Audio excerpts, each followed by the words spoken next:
Welcome, ladies and gentlemen, to Ordinary Council Meeting 4553 of Hunters Hill Council Code. Please ask you all to be upstanding. I'd like to acknowledge the traditional custodians of the land and water of Hunters Hill Council, and Council pays its respects to elders past, present and emerging. Michael Armstrong will deliver the prayer. Let me pray.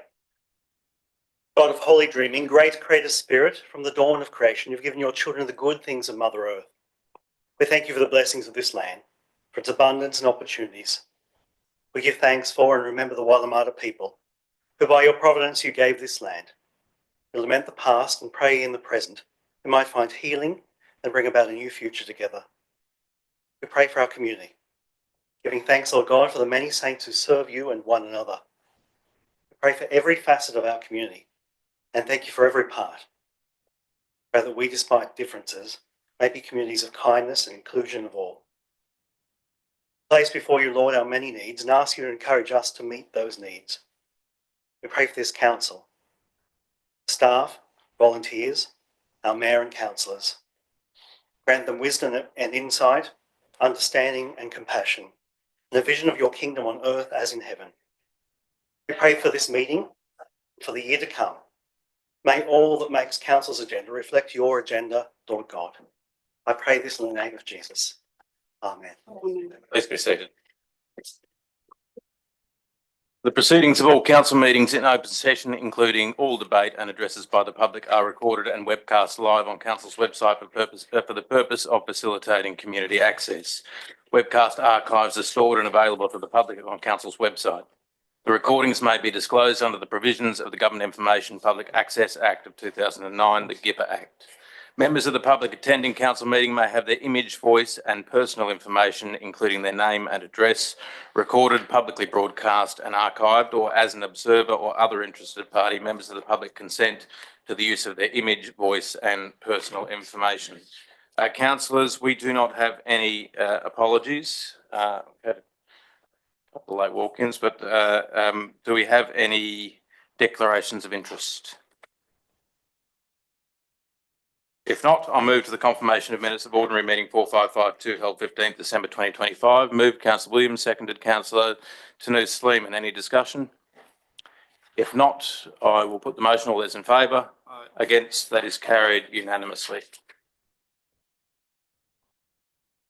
Now move to item 2.1, which is a mayoral minute recognising the Hunters Hill residents that were recognised in the Australia Day Honours List and Council's local Australia Day Awards, and I will read the report.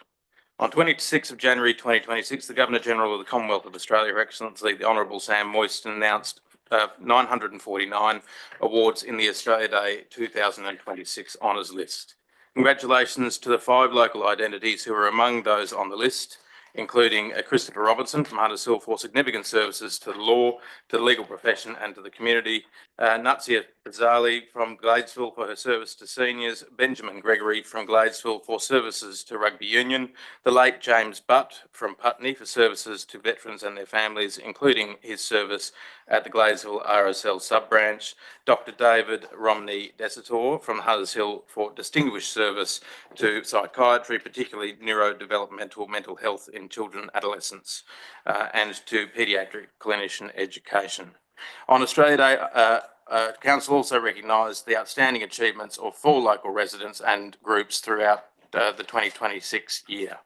All award recipients were nominated by the community, and the winners were the Citizen of the Year, Mr. Rod Stewart, President of the Hunters Hill Historical Society and a key committee member of the RSL sub-branch at Hunters Hill.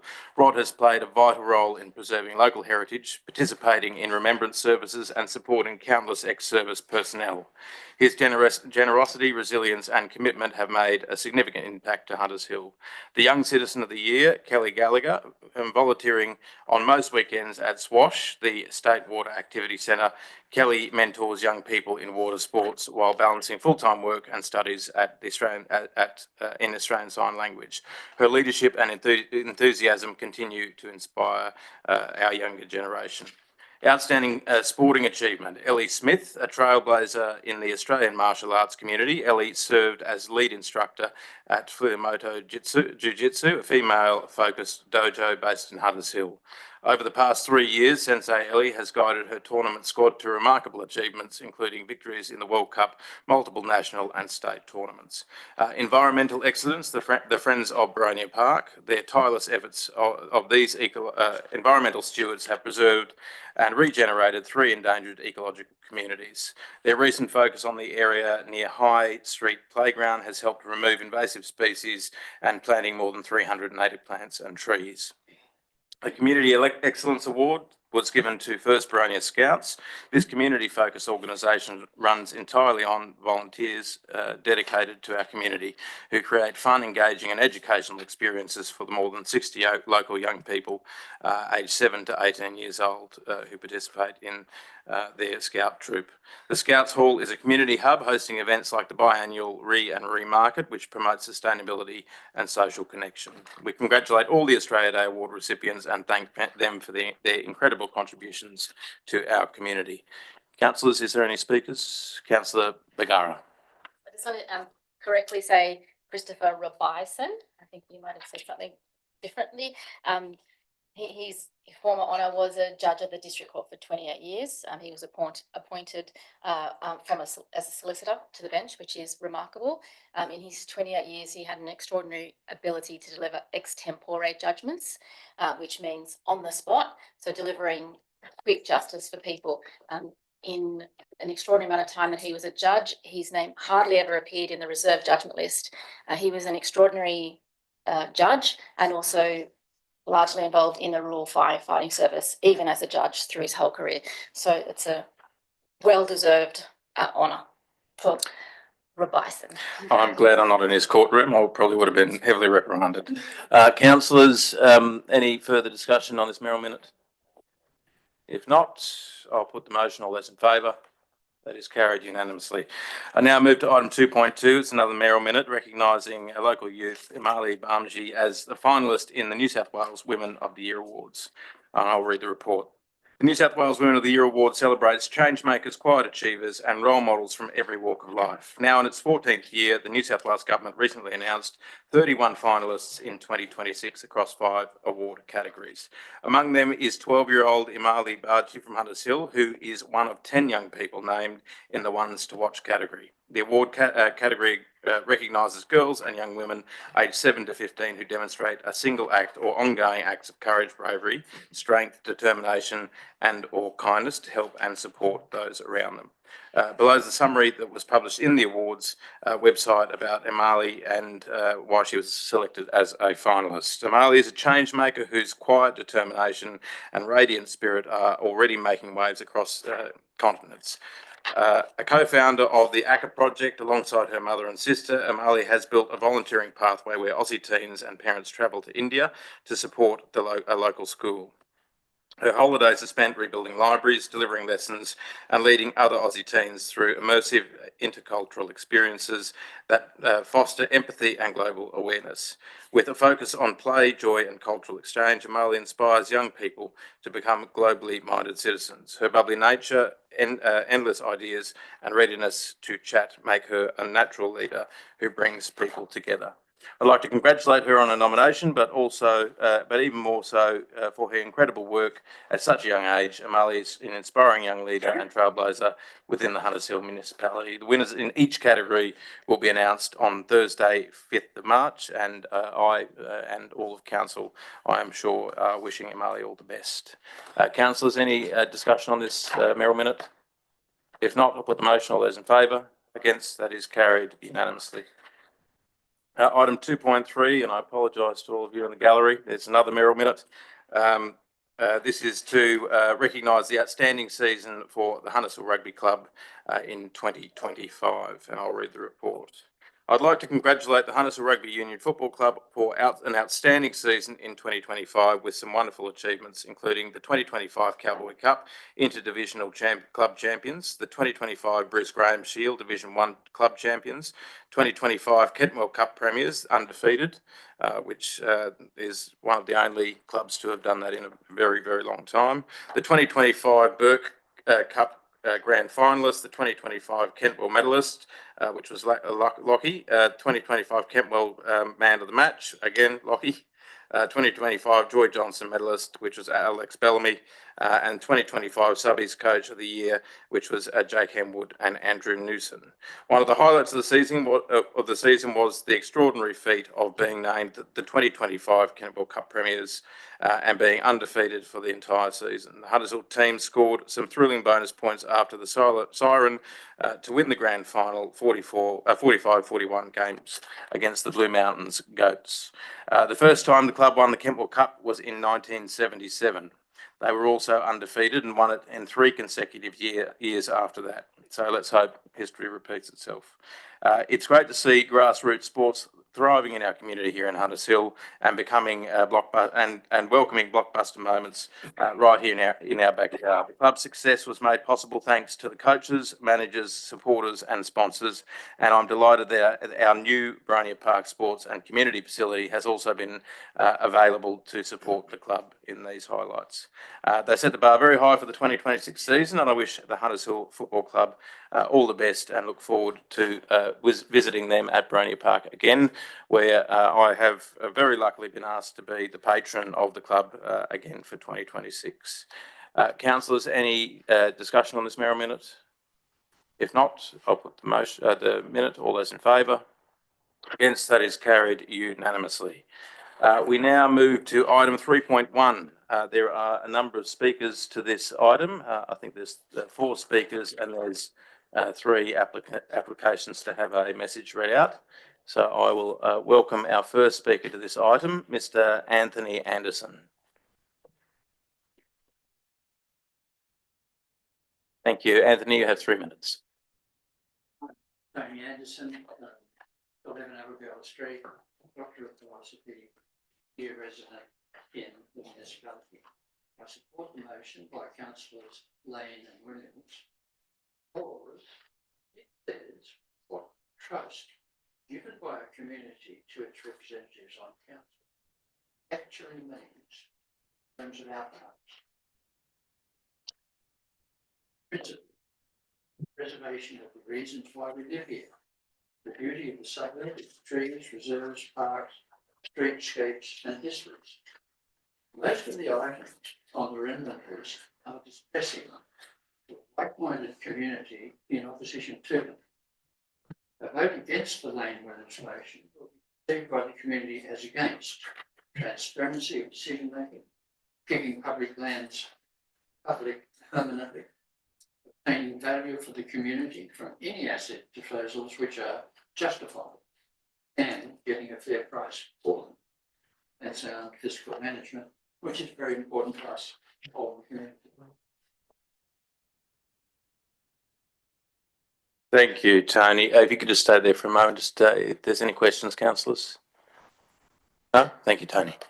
Our second speaker to this notice of motion is Hock Go. Thank you, Hock. You have 3 minutes. Good evening, Mayor, the councillors. I'm a local resident of Woolwich and also a member of the Friends of Wilson Reserve. So I'm here today to urge you to consider carefully your plan to sell or dispose of Wilson Reserve. I have written to every one of you, councillors and mayor, about the good reasons why we should keep Wilson Reserve as a reserve. So you know the reasons why. I just want to highlight one important point. The fact that Wilson Reserve sits where it is today, and there is a memorial bench that's sitting there, which was approved 25 years ago by the council. And this is where Joanne Crow, who is an AO, she's a very prominent doctor who introduced mammography, ultrasound to ladies in this country. And she dedicated to her daughter, Elizabeth Crow, and to her husband, Dr. Frank Crow. So the fact that the council has approved it 25 years ago or so means that this is not a piece of remnant land. It is a land that is very beneficial, that has benefited the society for a long time, especially the resident of Hill Street Reserve. So I urge you to consider it carefully because it is not a piece of remnant land. Kids use it for recreation activities. I have seen a lot of dog walkers who sit down there, reminiscence or whatever they're thinking of, let the dogs run wild. And also, many people has gone down there, they sun bath when the sun is hot. So it's a very useful piece of land. So I urge you to consider carefully before you put them on your list of land for disposal. Thank you very much. Thank you, Hock. Any councillors got any questions of the Speaker? Councillor Bagara. No, I had a question from what the speaker said to the general manager. Yes. Speaker spoke about a proposal to sell View Street. And I responded to your email Yep. saying I wasn't aware of any proposal, and I just wanted to check that I haven't missed something. I don't believe you have, but I'll let the General Manager. No, you haven't missed anything. There's no proposal at this point in time. It was put through the policy and reported to council before it is made, and there's a whole series of community engagement that needs to happen should that occur. So it's a long way away from anything at the moment. There's nothing. Thank you. Councillors, any further questions of Hock? Look, could I further clarify that? I believe, having met with Hock and others, that they looked at a motion by this council to look at a series of properties, and View Street was included in that as a Category A remnant land for further investigation. I don't think that there's nothing going on because we've already. Sorry, Councillor, the clarification, Councillor, please sit. Yes. Please sit down, Councillor. Well, the question. Councillor, to the Councillor, General Manager- please. When the Mayor's speaking, please take a seat. The question was whether there is a proposal to sell this remnant land. You've heard from the General Manager, there is not. Thank you. Thank you, Hock. Take care, Silis. The third speaker to this item is Deirdre Burns. Thank you, Deirdre. You have 3 minutes.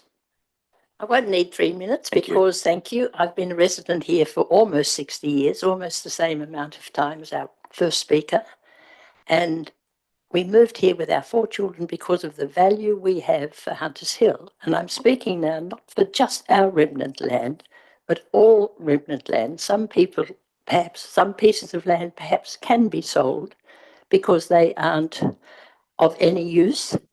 But the value of open land for Hunters Hill, it's in making Hunters Hill, and that's why for nearly 60 years and more, until I live, I want to stay here in this valuable land, and I agree with everything Hock and also our first speaker have said.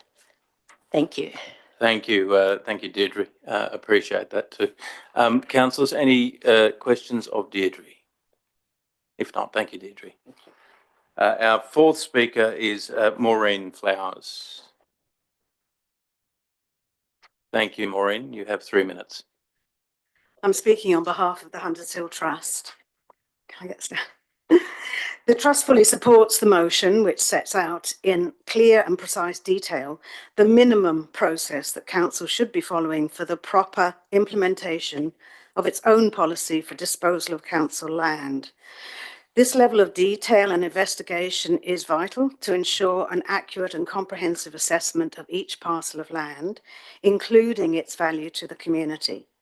This has been sadly lacking to date and has led to a general mistrust by residents that land sales are regarded as an easy way of revenue generation to prop up an operational deficit. The Trust confirmed recently that revenue raised from land sales cannot be transferred to Council's operational budget, but there is a certain amount of scepticism in the community to this, as expected revenue from land sales not yet realised has in the past been recorded in operational budgets. We were recently informed by the property officer that the Remnant Land Report published in August 2025 business papers was prematurely released, and that further work has revealed that some of the items have been inappropriately classified and should be removed. It was also confirmed that much of the land that Council has flagged for sale is either gifted by other agencies with strict terms for its use or cannot ever be sold.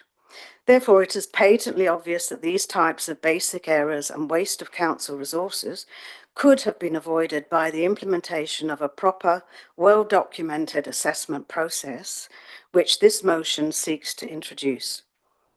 A major concern for the community has been the somewhat cavalier attitude towards our so-called remnant land. These are the very areas that add to the charm, character, and beauty of much of our suburbs.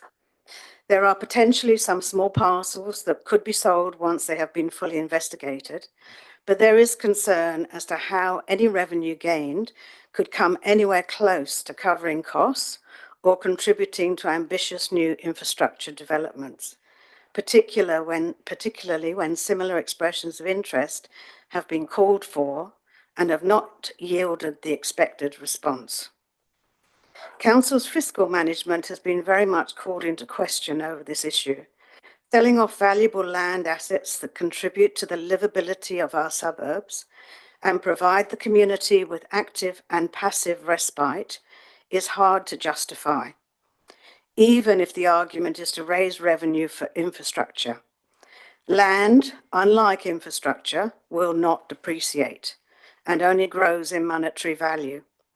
If sold, it will generate income only once, but the tragic loss of public space depriving future generations of green areas and precious foreshore can never be regained. We therefore request that councillors... Sorry, Maureen, extension of time, moved Councillor Williams, seconded Councillor Tanous-Sleeman. All those in favour? Against? That is carried unanimously. Thank you. You have another minute, thank you. We therefore request that councillors demonstrate that they are interested in full transparency and the application of due process and support this motion. Thank you. Maureen. Councillors, any questions of Maureen? Councillor Lane. Hello.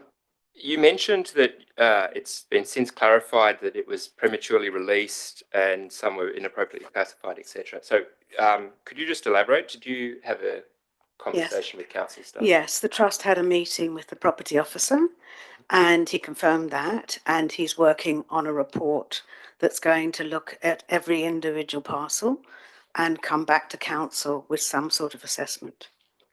Excellent. And to the general manager, do we have a time frame for that? Property director's here tonight. I'll probably ask him, he's in the audience. Is that a meeting you attended? I don't remember using those words, but I did say that there was a report coming out in front of the second quarter to third quarter. So clarify, those were not the words you said. I don't believe that I said that. Thank you. Thank you, Maureen. Councillors, any further questions? No, thank you, Maureen. Thank you. General Manager, we have 3 further submissions that have been requested to be read out. Yes, and they're all the same words. Mr. Mayor, from Lila Young, Adeline Yong, and Gus Gower. So I might just read it once. 3.1.2, whether land is currently used or required for use in the future for community or public purposes. Consideration, using the lot size and box 5.1 of the framework of evaluation of green infrastructure and public spaces, New South Wales Government, the framework in brackets, consider whether any future purpose would be inhibited by the sale. For example, it would be no longer possible to provide a small park within 200 metres of some residents. 3.1.3, whether disposal of the land would have an unreasonable adverse effect on amenity of facilities available in the local community. Consideration, a change in residents within the catchment of the relevant lot that is public open space, see 5.3 of the framework of evaluation of green infrastructure and public open space. New South Wales Government, the framework, page 28. The loss of space under 0.5 hectares, small open space, the stated catchment is 200 metres, page 26. Not quality of the open space is not relevant. Thank you. That's the same for all of them. Yeah, it is. Thank you. Thank you, General Manager. Councillor Lane, there is a motion on the floor, moved by you, seconded by Councillor Williams. Do you want to speak to the motion? Yes, thank you.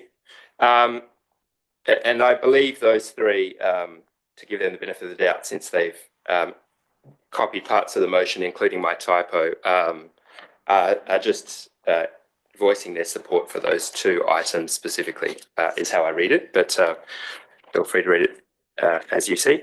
I think what we've heard from the speakers, and perhaps specifically from Hock, is that a number of people have come forward as being concerned by the motion that was put by council to investigate the sale of those lands. It was probably not helped by the fact that those lands were numbered REM for remnant, which appeared to be a bit of a prejudgment, and then they were further classified into easily and less easily disposable from A to D. I know that the View Street residents have been in contact with all councillors several times now and are significantly concerned with the disposal, and had questions from me as to whether or not it was that block and what was being done, etc. And I had to tell them that I didn't have a map that I could provide them either.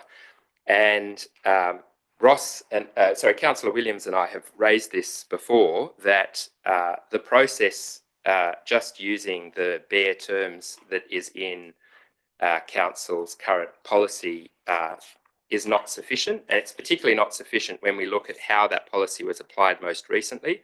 And I have the extracts in the motion where the council officer merely replied no and provided a sentence, including at one point saying that it was beyond council's reasonable financial capacity to manage a block of land without an analysis. And so Councillor Williams and I have expectations that the job will be done more thoroughly next time, and we have put those expectations down in the motion because we would like council to formally go through this process and particularly look at frameworks like the framework for public space and green infrastructure, which goes and even provides specific costing that can be done for some of these parcels.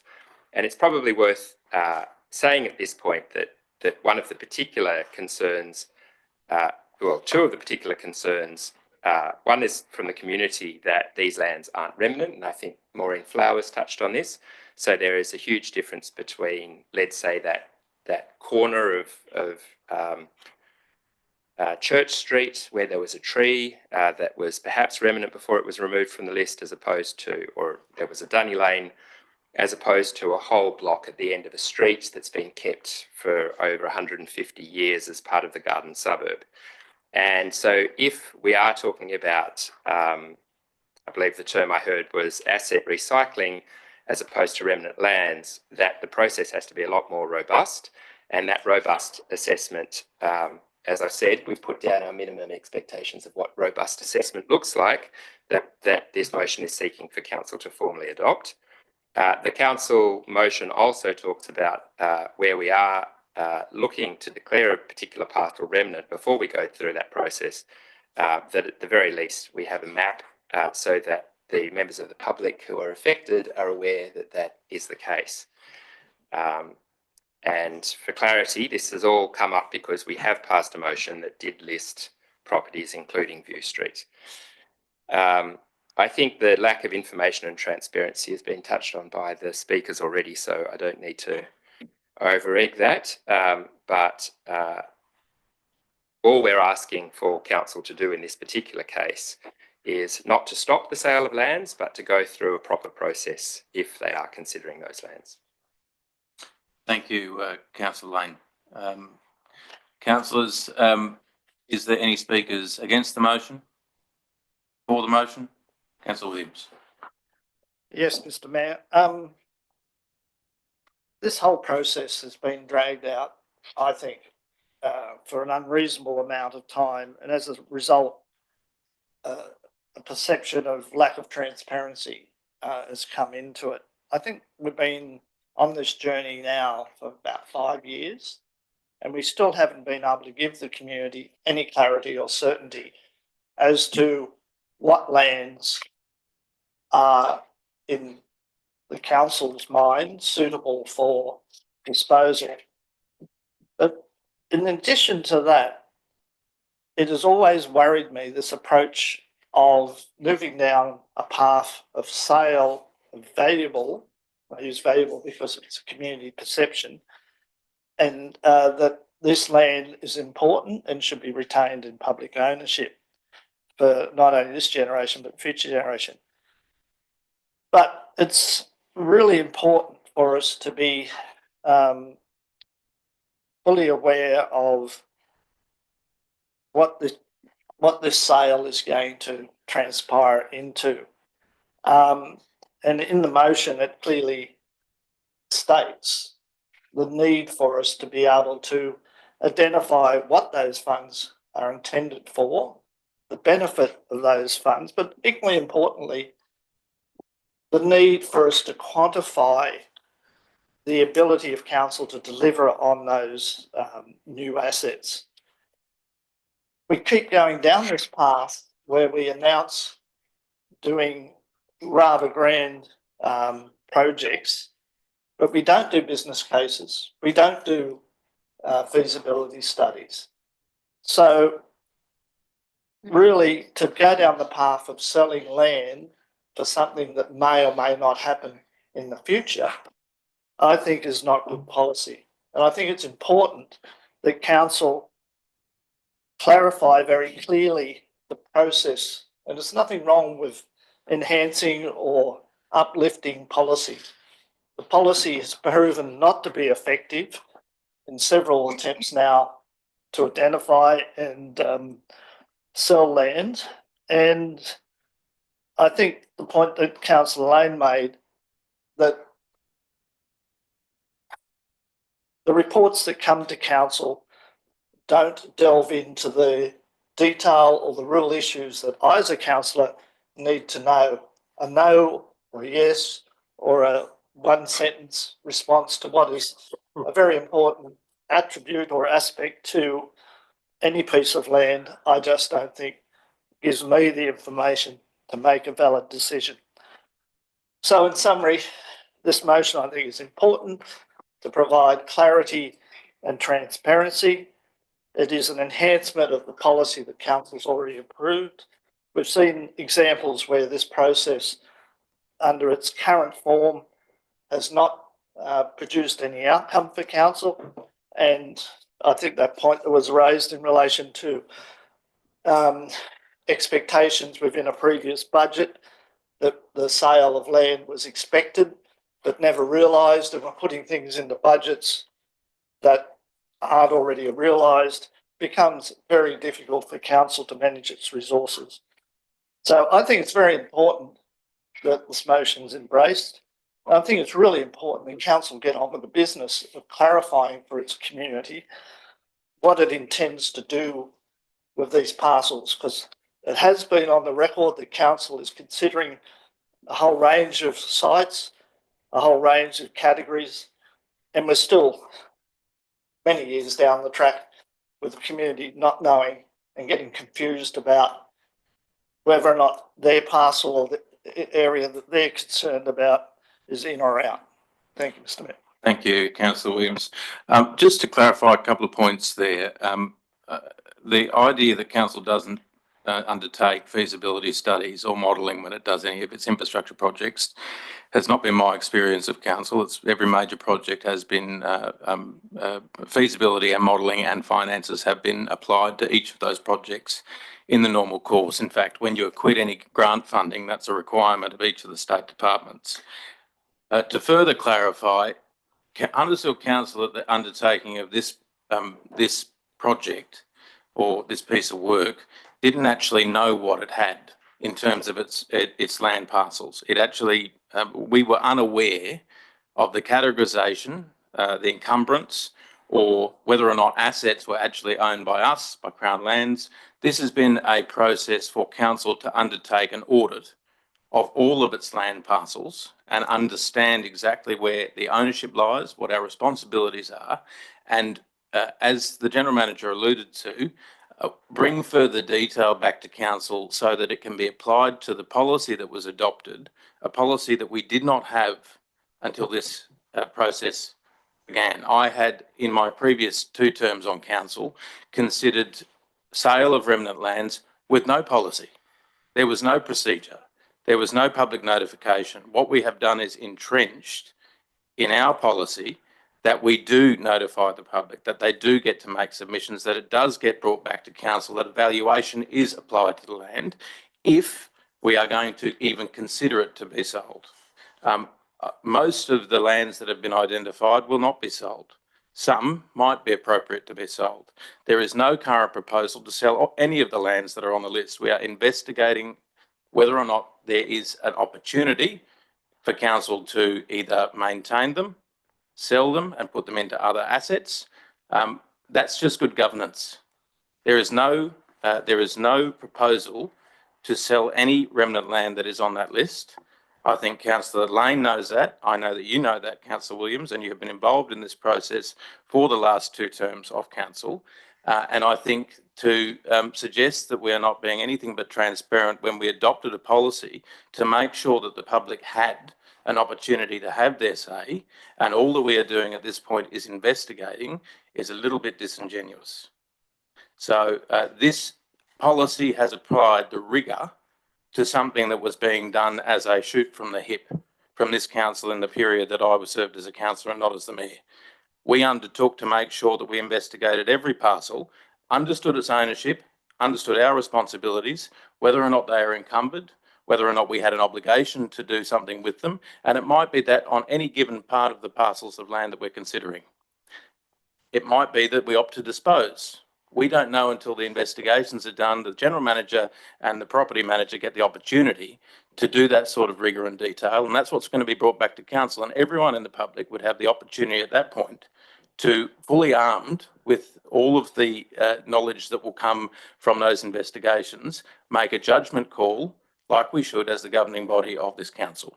So I just want to clarify for everyone that that is the process, and that is what the situation is right now. There is no current proposal to sell any of the lands.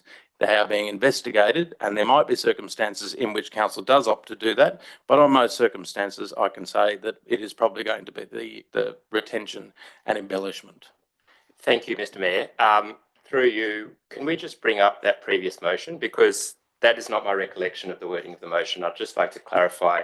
You may bring up the motion if you'd like, Councillor Lane. Okay, well, sorry. Councillors, any speakers for the motion? Against the motion? I just would like to quickly say something, Mr. Mayor. Firstly, I could have called Councillor Williams out for a point of order for misrepresentation, but I didn't. Blatantly untruths are being told today. I've heard that the Hunters Hill Trust distributed material which was not solicited by council, obviously, in relation to various bits of land on that list that was indicative only, and has basically sent members of the community into a frenzy. And you know, I appreciate that. I can understand how that would happen. But as you've just rightfully pointed out, Mr. Mayor, that's not the case. There is nothing up for sale right now. And the whole purpose of implementing and adopting a strategy and a policy is to provide the guardrails and a framework upon which the council can make a sound decision. No one is suggesting anything else. And I'm actually, quite frankly, sick and tired of the grandstanding in this council when we should truly be focused on doing the job that we've been elected to do and delivering on good outcomes for the community, which is what we are all here to do. There is no ulterior motive. There is no cabal. There is no secret chamber of secrets where we all discuss how we're planning to ruin everyone's lives. We are all here giving our free time where we could be spending it with our own families, our own jobs, our own interests, here for the community. And if it does come a day, as Mr. Mayor pointed out, that the council does vote to, you know, bring one of these items up for sale, there will be ample opportunity for the community, per the policy that exists today, to approach council, to make a submission, and council ought to hear those concerns. So I think today is quite literally a misrepresentation of council's intentions. And I do think that the policy as it stands is sound. There are 2 current lawyers on the council floor tonight. I would never, ever have voted in a policy that I think is not legally sound is, vague or is, insufficient. I also think it's not to be conciliatory. We are doing this for the benefit of the community so that everyone knows how various things will be considered in the future. I'm sick of it. Thank you, Mr. Mayor. Councillor Vergara. Move that the motion be put. Move that the motion be put. Do I have a right to reply? No, we're considering that the motion be put. Is there a seconder? Seconded, Councillor Kassab. All those in favour? Against? That is carried. I'll now put the motion. All those in favour? Against? That is lost. Thank you, Mr. Councillor. Councillor Um, Williams. Out of councillor, I'm assuming this is a point of order, it is, Councillor? Mr. Mayor. Yes. I find it equally offensive to be accused of telling fibs because I'm not. I'm providing background and Point of order, Mr. Mayor. Sorry, Councillor, just can I hear Councillor Williams? untruths was the point. It was misrepresentation. That's the point. Well, I Sorry, don't councillors. misrepresent. Councillors, please. Thank you, Councillor I Williams. seek an apology, Mr. Mayor. I'll take it that sorry, Councillor Priest. Well, according to the Local Government Act, I can actually seek that you correct the record after raising a point of order of misrepresentation. Councillors, But I decided not to. councillors, I think we're moving on. We now move to item Mr. Mayor, 4.1. there's no apology, I guess. No, there is no Sorry, apology. I'd like to raise a point of order as well. Sorry, Councillor Lane. Yeah, similar to Councillor Williams, but in relation to your comments, I have now looked up the August 2025 meeting. Councillor, the debate on the item is finished. We're now moving to Yeah, item 4.1. This is about misrepresentation. Councillor, please take your seat. Councillor, You are constantly doing this in the chamber. If you continue to interject and go outside of the rules of this chamber, it is not going to be an amicable debate. You have had your debate. We have listened to both. Councillor, please sit. We have concluded debate on that item. We are now moving on to item 4.1. Thank you very much. Councillors, item 4.1, dismissal of the appeal of the development of application DA 20230094, 2C Margaret Street, Woolwich. Is there a mover? Councillor Williams, seconded. Councillor Vergara. Councillor Williams. Thank you, Mr. Mayor. I do take offence to being, anyway, this is a happy thing. We've got a situation where the court has decided to dismiss the appeal for what many has been seen as a major intrusion on our heritage, a major intrusion on our use of waterways, and equally importantly, allowing private gain from public good. The court resolve was thorough, comprehensive, and addressed many of the issues.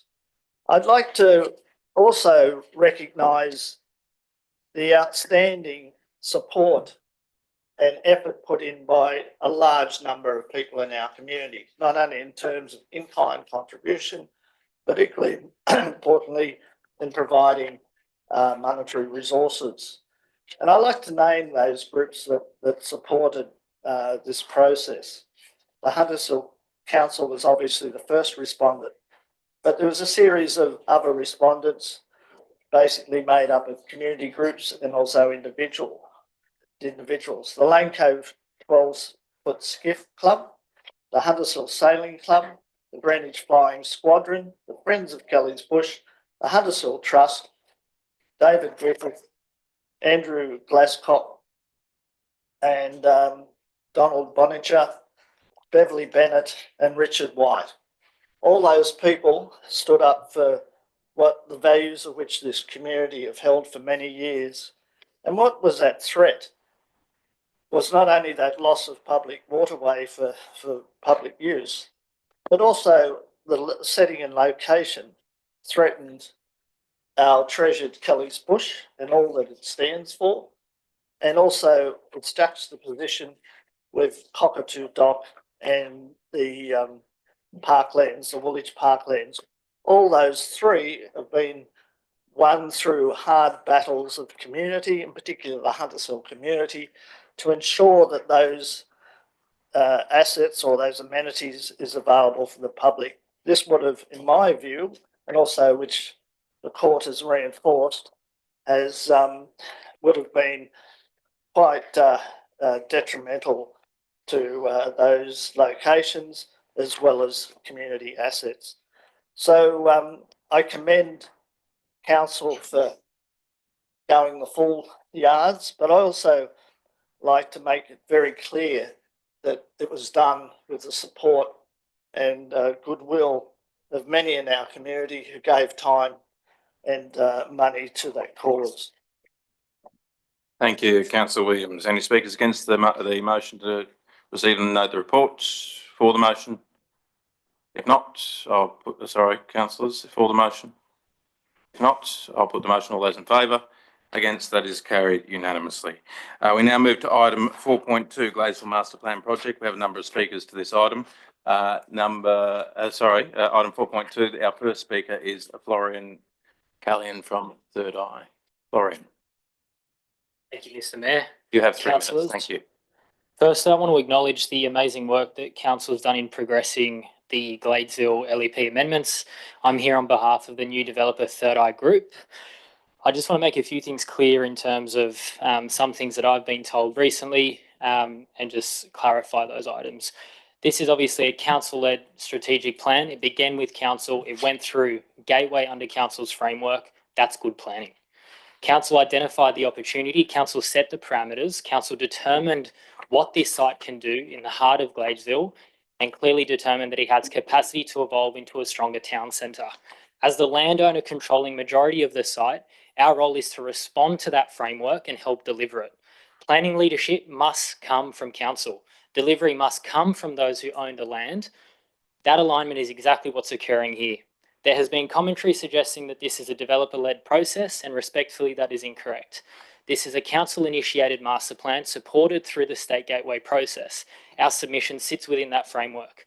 That is how strategic planning should work. I would think the community would be far more against having a developer bypass council and go straight to the state government. Gladesville has been discussed for years. Change has been debated for years. Opposition to change is understandable and it always will. But rather than simply opposing renewal, I would encourage those who deeply care about the Gladesville precinct to articulate what they want to see.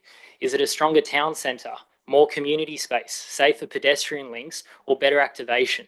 Because that is precisely what Third Eye is planning on doing in conjunction with council and what we seek to ultimately achieve.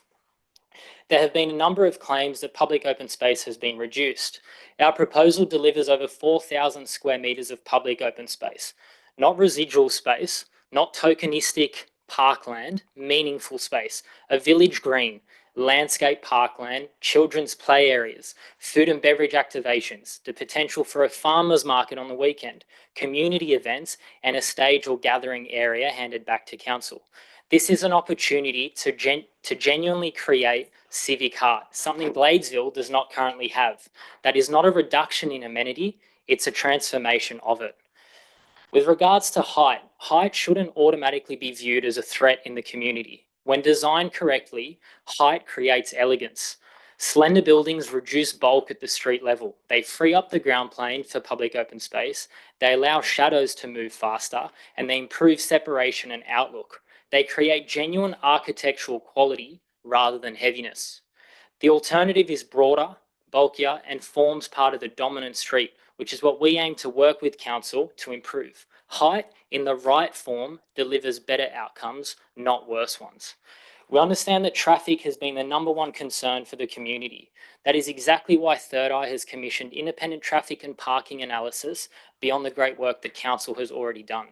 We have refined the modelling. We've improved basement efficiency, reconfigured entry and exit points, minimised bottlenecks, maintained traffic flows, and enabled faster ingress and egress for vehicles. We're also actively working with Hunters Hill Council. Sorry, Florian, moved extension of time. Councillor Vergara, second. Councillor Tanus Slim. All those in favour?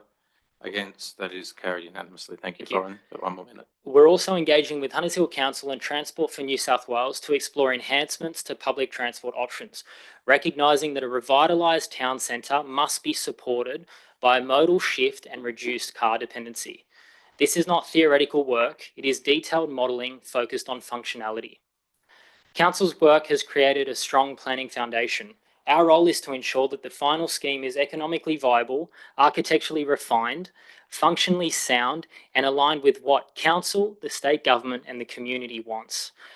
Viability is not about profit, it's about certainty. Without viability, open space does not get delivered, retail activation does not occur, infrastructure contributions are not paid, and housing supply does not materialise. The scheme we are putting forward in the next few months is a scheme that can be built, and that is the most important point. Councillors, this is not about imposing change, it's about shaping and shaping it responsibly. Gladesville deserves a thriving, activated town centre, not stagnation. You have shown leadership by initiating this process. We're committed to working with you to refine it and deliver a master plan that ultimately strengthens community life, enhances public space, improves urban design, addresses traffic responsibly, and supports the housing supply that we need in a housing crisis. Planning intent and delivery capability are aligned here. If we work together, we will continue to achieve an outcome that balances Council's vision, reaches state government objectives, and community aspirations. A practical reality. Thank you. Thank you, Florin. If you could just stay there. Councillors, any questions? Councillor Williams. You made the statement that council owned the land. Who's the owner of the site? No, we own the land, Third Eye Group. Yeah. So, That Councillor definitely Lane. wasn't stated in my Yes, Councillor Lane, you've got a question. Yeah, a couple. You said that you've refined the traffic with an independent traffic and parking report, which is great. Are you using the housing set parking rates then? Yeah, we are. Yes. Okay, so that's around about what, 700 rather than 950 residential car parks? Yeah, so we are looking though at how we can align more broadly. There's obviously a number of reports that I'm happy to share with you, Councillor Lane, with regards to the work that's gone into it and how we can accommodate those traffic flows so that we are. But you would have knocked off what, 2 floors of basement as a result of that reduction? So in our latest scheme that we're looking at, there's 4 levels of basement and that accounts for about 920 car parks. Okay. And then you mentioned that your proposal delivers 4,000 square metres and so on. Yep. Obviously, one of the problems with a council-led site-specific DCP is not knowing what that ultimate form is going to be within the envelope. And it looks like it's pretty advanced. You said it will be ready in the next couple of months, which is very quick, unless work's already been done. So can we see this? Because I think a lot of people would be assuaged perhaps if they understood the form that Third Eye is proposing and how tightly that fits this DCP. Yeah, so we've obviously owned the land now for over 12 months and we've done a huge amount of work both internally at Third Eye but also with our external consultants. We want to make sure that the scheme that we put forward when we put it to council is one that we're happy with and that we think the community will be able to respond to before we actually finalise a plan. So in terms of what we're looking at submitting to council in the next couple of months is our initial DA pack, which responds to the LEP that's been proposed, and working through that community consultation process to amend anything that needs to be amended to ensure that we capture what the majority is wanting in this project, not the minority. So I understand the process. I suppose I was more concerned about the substance of what you're proposing. So you talked about retail activation. Will we see activation on We'll the see surrounding full street? DA plans. No, in terms of the proposal, will we see activation of the surrounding streets or is all the retail internal? You'll definitely see an activation of the streets. Our public domain strategy has the F&B that actually opens up onto that thoroughfare in the lane. It also connects into the public open space that we're delivering through the acquisition of a property on Victoria Road. So that's internal, not activation of the surrounding streets, just for clarity.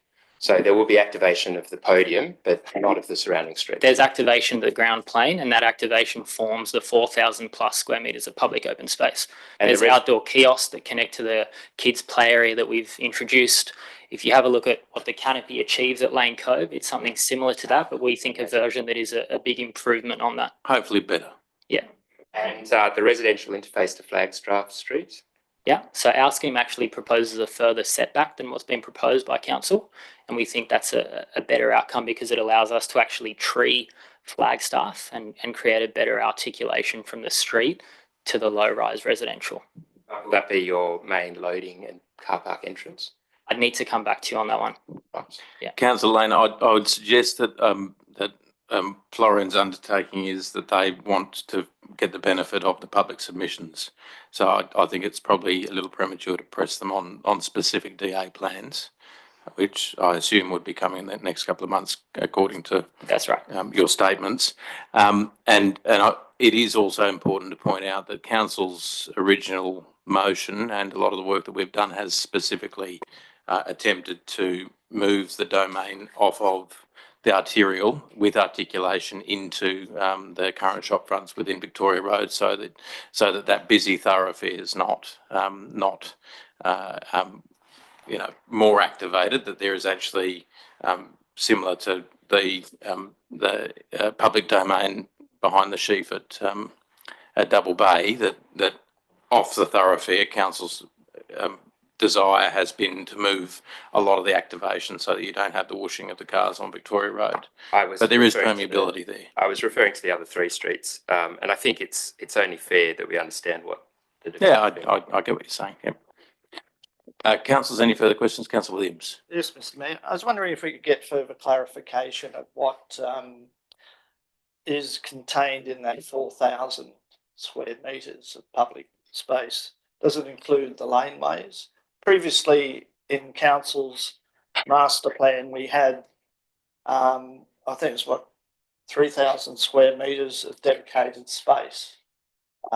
Is what you're proposing dispersed, including laneways, or is it usable block of land, 4,000? It's definitely usable space. We've actually acquired a property on Victoria Road for the sole purpose of actually not building anything on it, but create a safe pedestrianised thoroughfare that connects Victoria Road down into the development.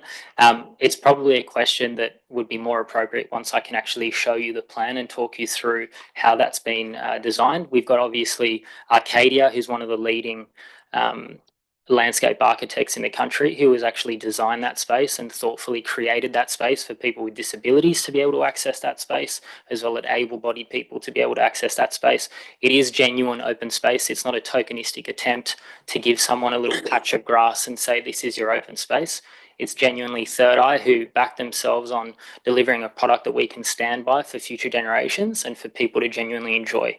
So I think a lot of the community members and yourself, Mr. Councillor Williams, would genuinely have an appreciation for the space that we're designing that's going to be given back to the council, given back to the community to be able to enjoy, and really create a thriving town centre, which is something that hasn't been done in Gladesville thus far.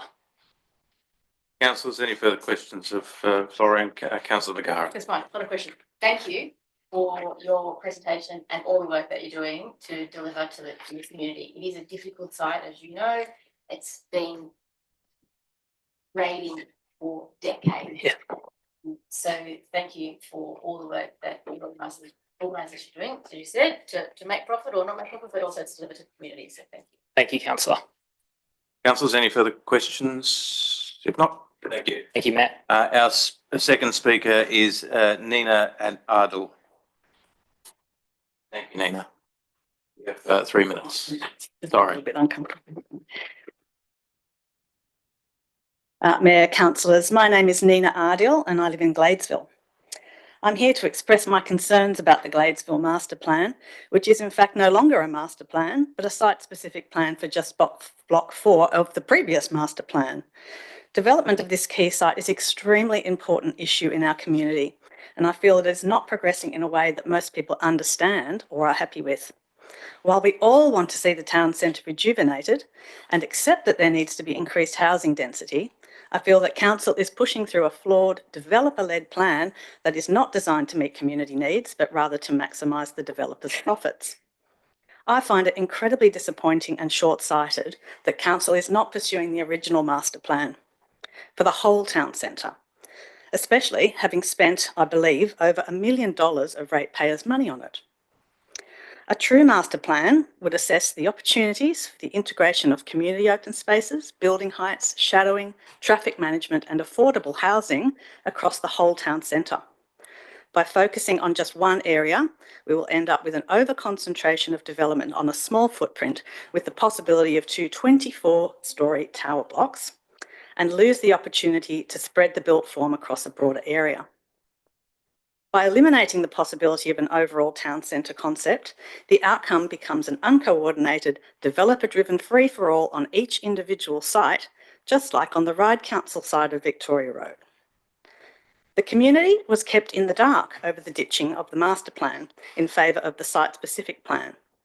Council also chose not to consult us on this new plan before submitting it to the gateway process. Now it has been given the green light, it feels like we are locked into this plan and that Council will use the gateway decision as the excuse for not making the changes that the community will undoubtedly call for when it does finally go to community consultation. So what can we do now to ensure that Gladesville gets a great new town centre? I would urge Council to listen carefully to community feedback, which to this date has the majority saying that we want the site developed, but not with such tall apartment blocks that are out of scale with the surrounding area and cast unacceptable shadowing. I urge Council to introduce stronger design controls for street activation, open space, building heights and overshadowing. I would also love to see the Council introduce design excellence criteria and employ an expert design review panel, similar to the City of Sydney Council's design advisory panel. What I would like to see as the outcome of this is a well-designed, inviting and vibrant town centre like the Canopy in Lane Cove or Surrey Hills Village. The developer of Surrey Hills Village managed to create a beautiful mixed-use development of only 6 to 8 storeys, presumably at a profit. What I don't want to see is something like the ugly Lachlan's Line Towers in Macquarie Park, and they're only 17 storeys high. We have one chance to build something outstanding in Gladesville. Councillors, what do you want your legacy to be? A truly thriving community hub or just another bunch of apartment blocks? Councillors Lane and Williams, I know that you are striving to achieve the former. Sorry, and I've just finished. sorry, thank you for your efforts. Thank you, Nina. Thank you for listening. Sorry, Nina, if you could just stay there. Councillors, have you got any questions of Nina? If not, all good. Thank you. Thank you. Our next speaker is Daniel Papalo.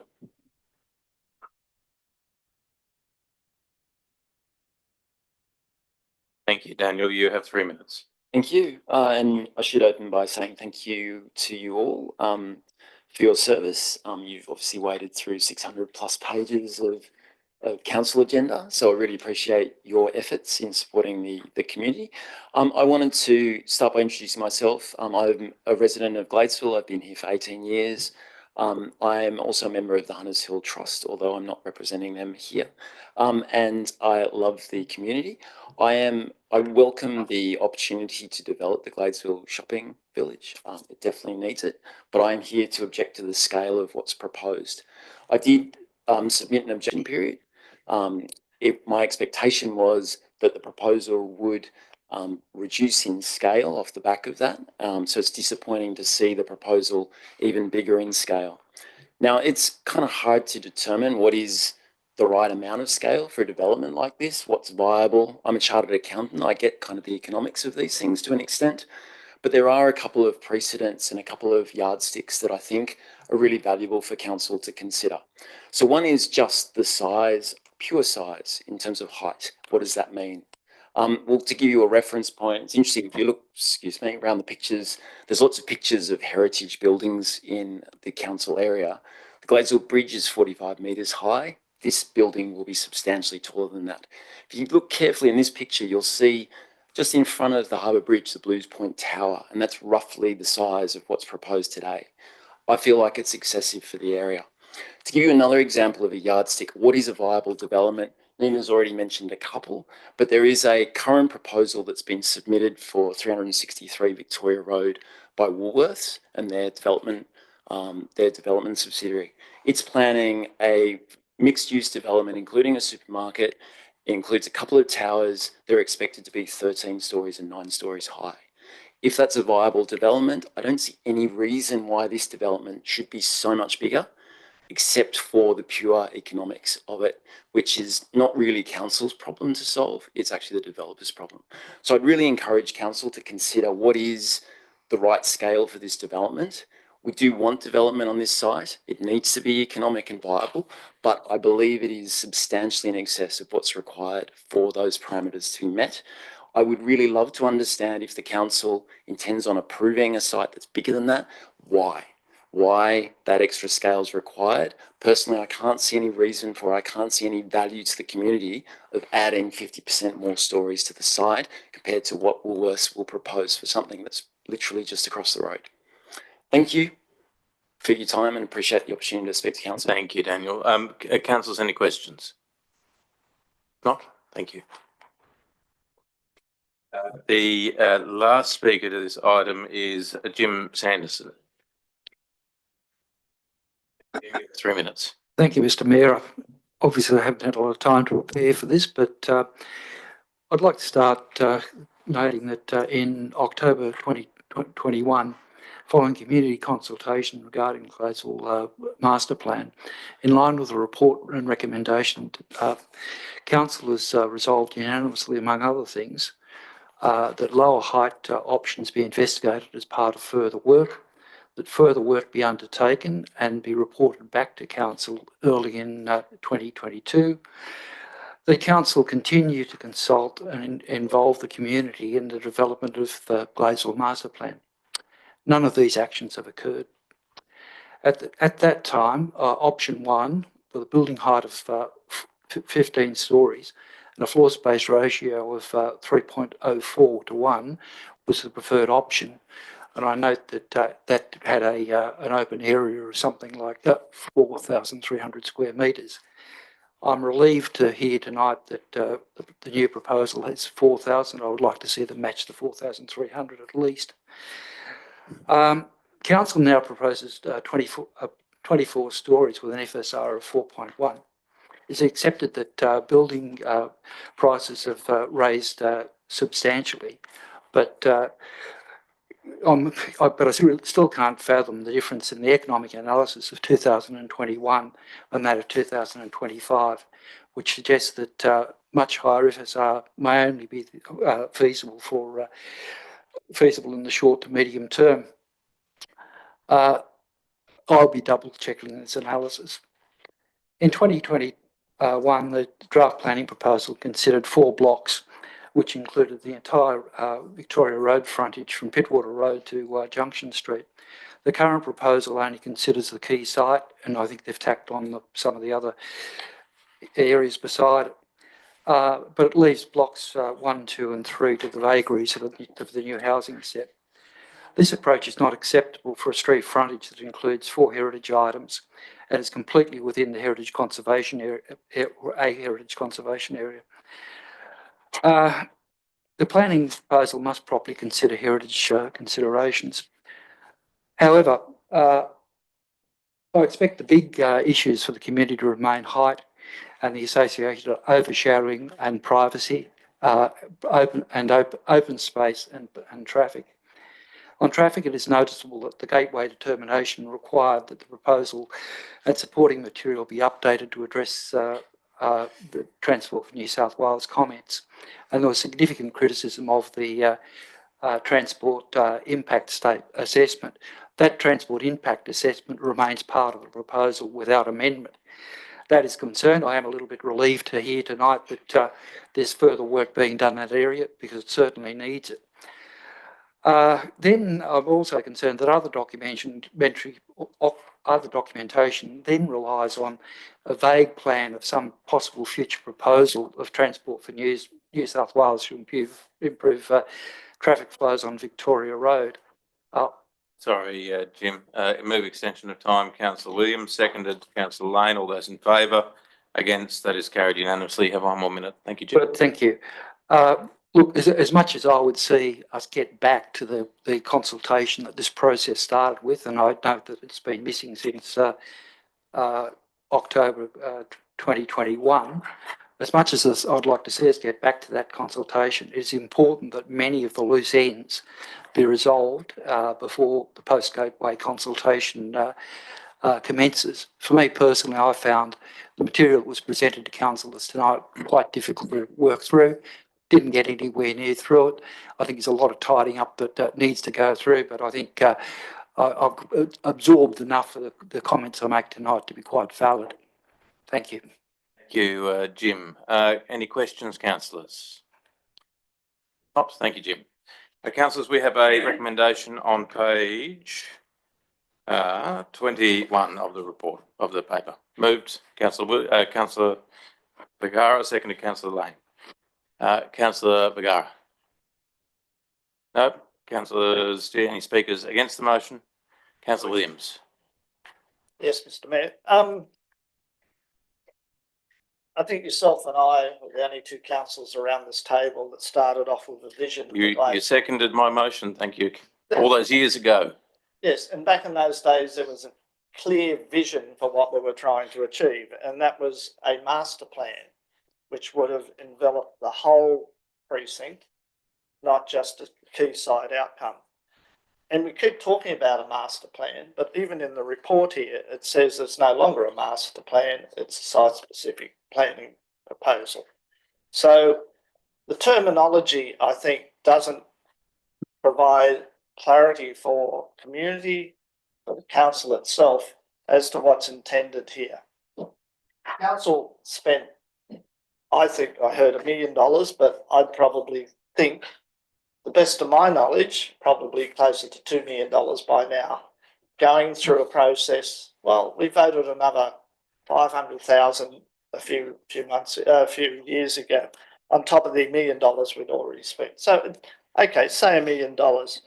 It's a lot of money to spend on a process not to actually be realised in an outcome for the community. No one here tonight that spoke, and certainly not me, is against redevelopment of that site. But I think it's very important that any redevelopment be respectful for what was considered a viable master plan. We put it to the community, and the community endorsed an option which had modest scale and certainly very generous open space, reusable open space for community use. I think that's a very important point that was raised by one of the residents here, that we're now got this farcical situation along Victoria Road, where Ride's off doing their thing on their side of Victoria Road. We're doing our bit, which is now compressed down to one specific site.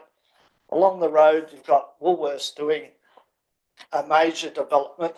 You're going to have to hop in your car to go from centre to centre, and then you've got Bunnings and you've got Aldi further down the street. From a planning perspective, it's a schmozzle.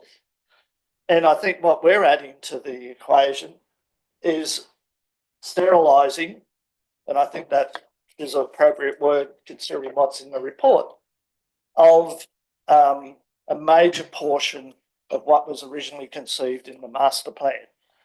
It is now, as I repeat, a site-specific planning proposal, which, as far as I can see, is about delivering an outcome for the owner of the site. We've moved away from the broader community opportunity to now what is going to be on one part of the community. It's not a town centre. Well, it could be a town centre, but it's ground zero. There's going to be nothing around it. Because I think the report makes it very clear that this development or this planning proposal would effectively sterilise development around it. I think that's important for everybody to realise, that we might get a development which will be grand and very prominent and very impactful on our community. But in doing that, we end up making sure that the rest of that precinct stays as it is and not developable. So I think this is a retrograde step. I still support the original concept and where we got to in 2021 with what was a meaningful planning master plan. It was endorsed by the community. It was modest in scale and proportion, but delivered the renewal that's needed and additional housing. And I think it's very important, finally, to say, well, there's a lot of development going on in Sydney that's at a much more modest scale rather than have to reach for the sky with, 24-story buildings. It's just, to me, out of context and out of scale in a location like that, and we can do better. Thank you, Councillor Williams. I might just give the strategic planner the opportunity, because I make a point of order first. a point of order. Yes, Sorry, you may. I was looking to move to amend the motion. So my moving was actually to adopt the motion and amend it. We've moved past really quickly, so either I'd like to discuss that, or I can withdraw the seconding and foreshadow the motion. You may, you can move an amendment now that you've seconded the motion. Yes. If you'd like. Yes, that was my intention all along. Yes. Okay. But well, you can move an amendment to the motion that, if acceptable from the mover, becomes the motion. That's right. If not, you can move it as an amendment to the motion, which will then go into a separate debate. Yes. Sorry, I intended to do that initially. We just moved on really quickly. So before we went too far, I wanted to fix that. So do we want to do it now? Can you just allow very quickly some clarification from the strategic planner, and then I'll allow you to move an amendment, and if it's accepted into the motion, it'll become the motion. If not, it'll go into a separate debate.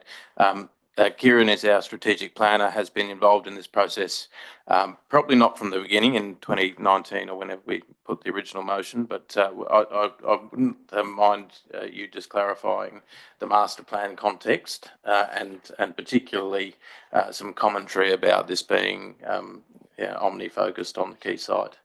Yeah, so the process really kicked off in earnest, the planning proposal process, if we like, or the strategic planning process back with the initial community consultation in 2021. So there was some key, what we took to be non-negotiables from the community's perspective, that was gathered as part of that process. They included things like the connection through the key site, the public open space, the vibrancy, the renewal. Those fundamentals were taken forward to the, if we like, the delivery phase of that work. So the New South Wales government wouldn't approve a master plan per se to make things occur. It needs to be through for want of a better term, a rezoning. So there needs to be changes to planning controls to allow things to occur. So it's taking it from the vision that we've all been involved in, obviously, with setting up that foundation for that technical work, and it's more of taking that forward to the next step. So there are certain legal steps that we must take to make change on that site.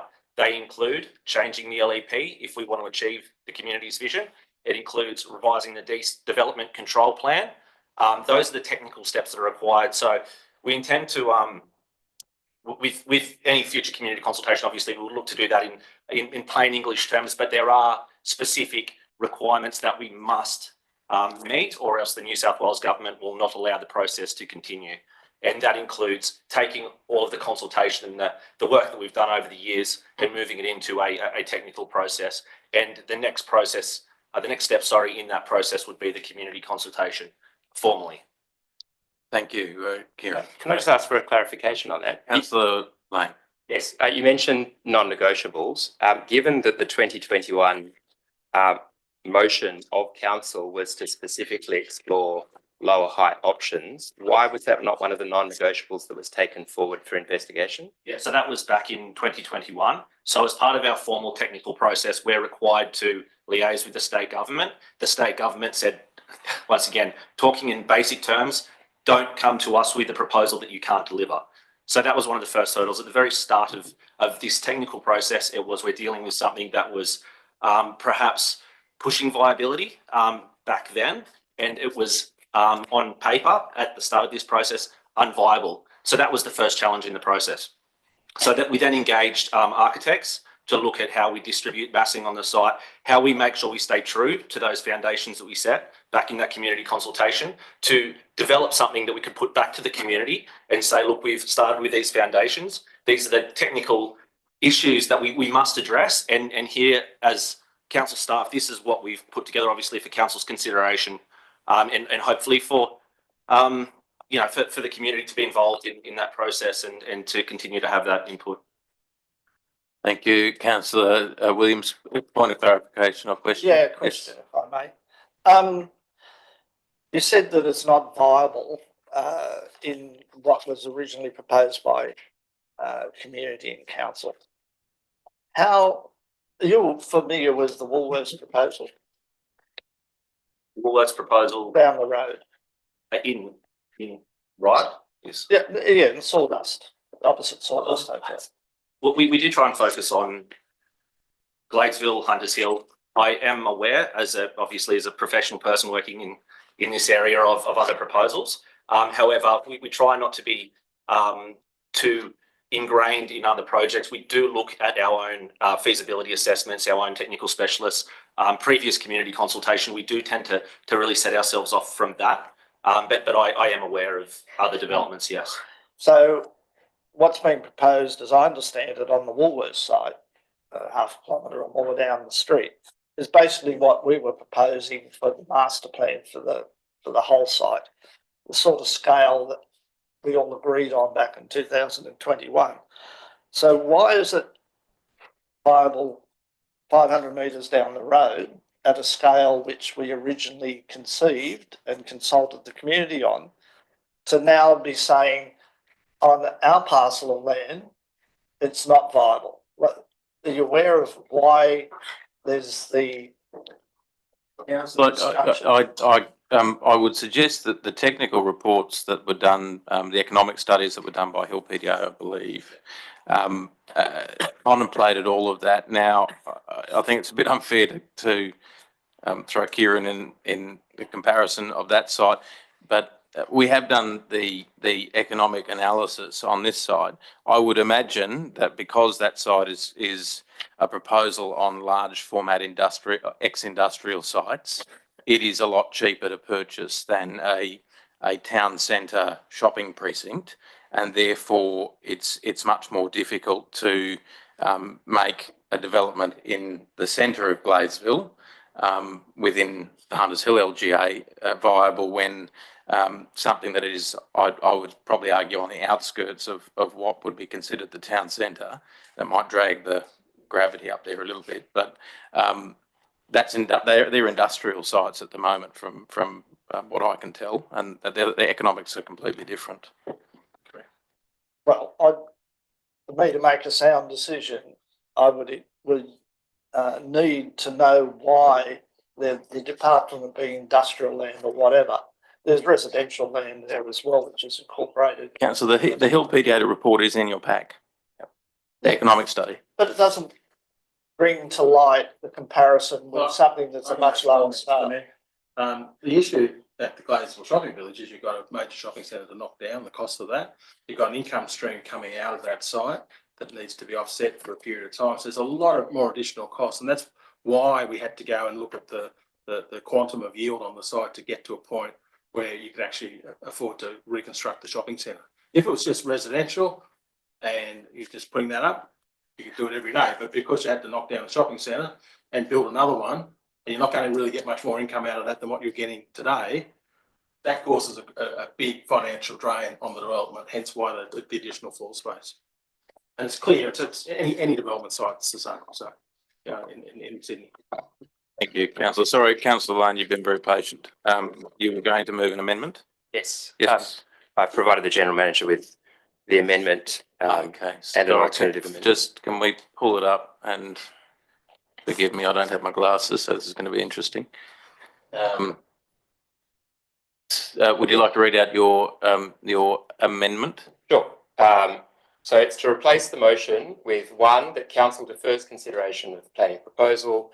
2, the council directs the general manager to review the proposed planning proposal to A, avoid sterilising the remaining sites in the Gladesville master plan area by replacing the minimum area control in site 4 with a minimum 6 metre frontage to Victoria Road or by consolidation of the whole block. B, retain Massey Street as MU1, that's mixed use, and test envelopes to ensure this can redevelop in the future. Sorry, I said 2B. C, address the residential interface to Flagstaff Street by requiring a consolidated vehicle entry no wider than 7 metres. D, require a minimum percentage active frontage to Victoria Road, Flagstaff Street and Cowell Street. E, requiring a shed zone service lane to the rear of the remainder of the Victoria Road shops for loading and access. F, avoid overshadowing of Gladesville Public School. And G, recalculate the traffic impacts and basement costs and therefore feasibility on the basis of the parking rates in the Gittia, not the council's DCP, given that the former overrides the latter under the housing SEP.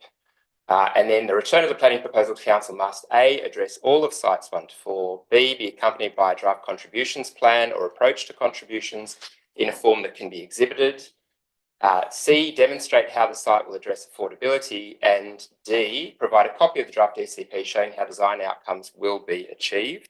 You could strike D because there is a version of the DCP in here, although it's internally inconsistent, so maybe a updated copy of the draft DCP.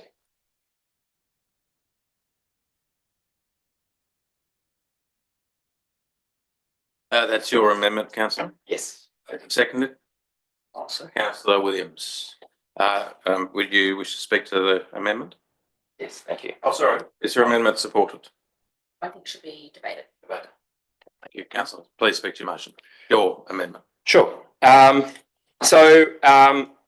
We've already talked about feasibility a little bit. One of the advantages of this report is that Hill PDA did update their feasibility to look at sites 1 to 4 and Massey Street, and that report, as you've all read, has confirmed that this proposal sterilises all remaining sites. So it says development is not possible on sites 1 or the splinters of 1 that are left, on sites 2 and site 3.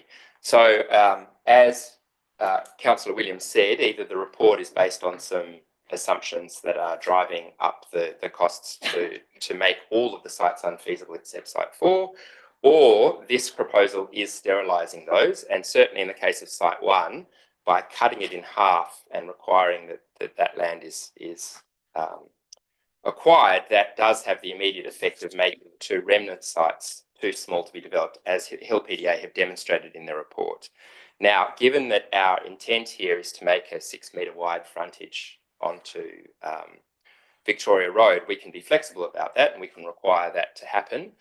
We don't need to insist that certain blocks are required. And again, in Hill PDA's analysis, some $15 to $20 million of the underlying costs are related to the acquisition of those sites that form site 4.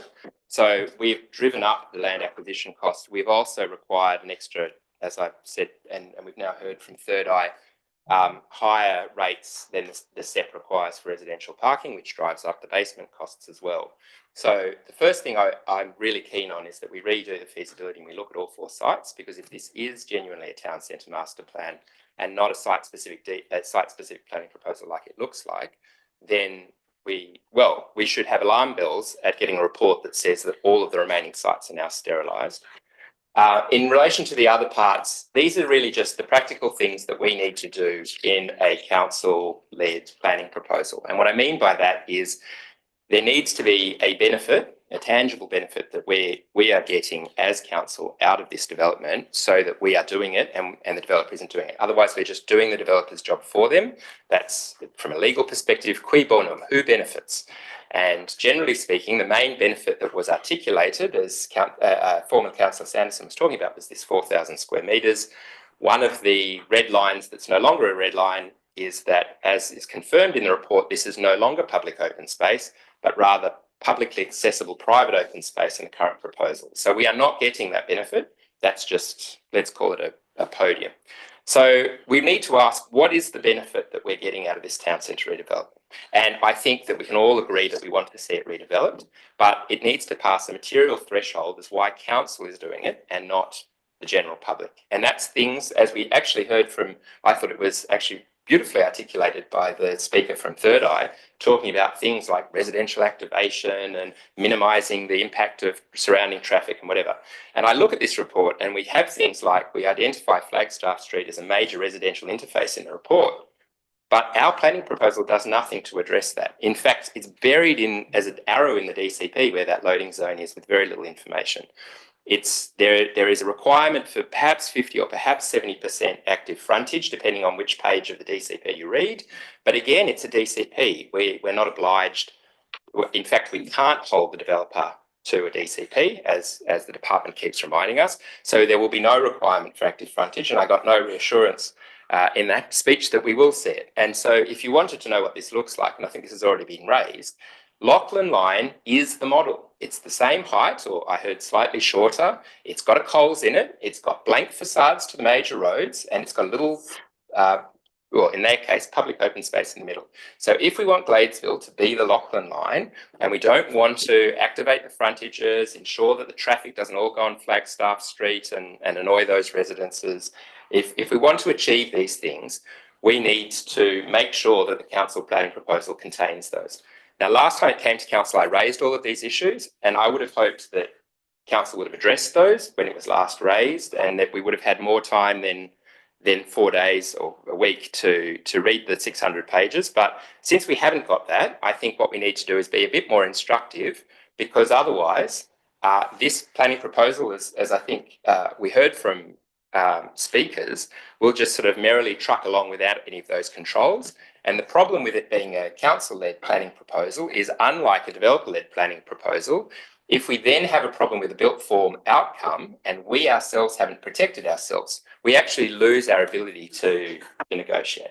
Because if this was so important to us, we should have put it in the planning proposal. And so putting ourselves at a disadvantage effectively by being a council-initiated planning proposal on a single site, at a minimum, we need to consider these issues. So this first amending motion seeks for us to consider those things that were raised by me previously and still haven't been addressed.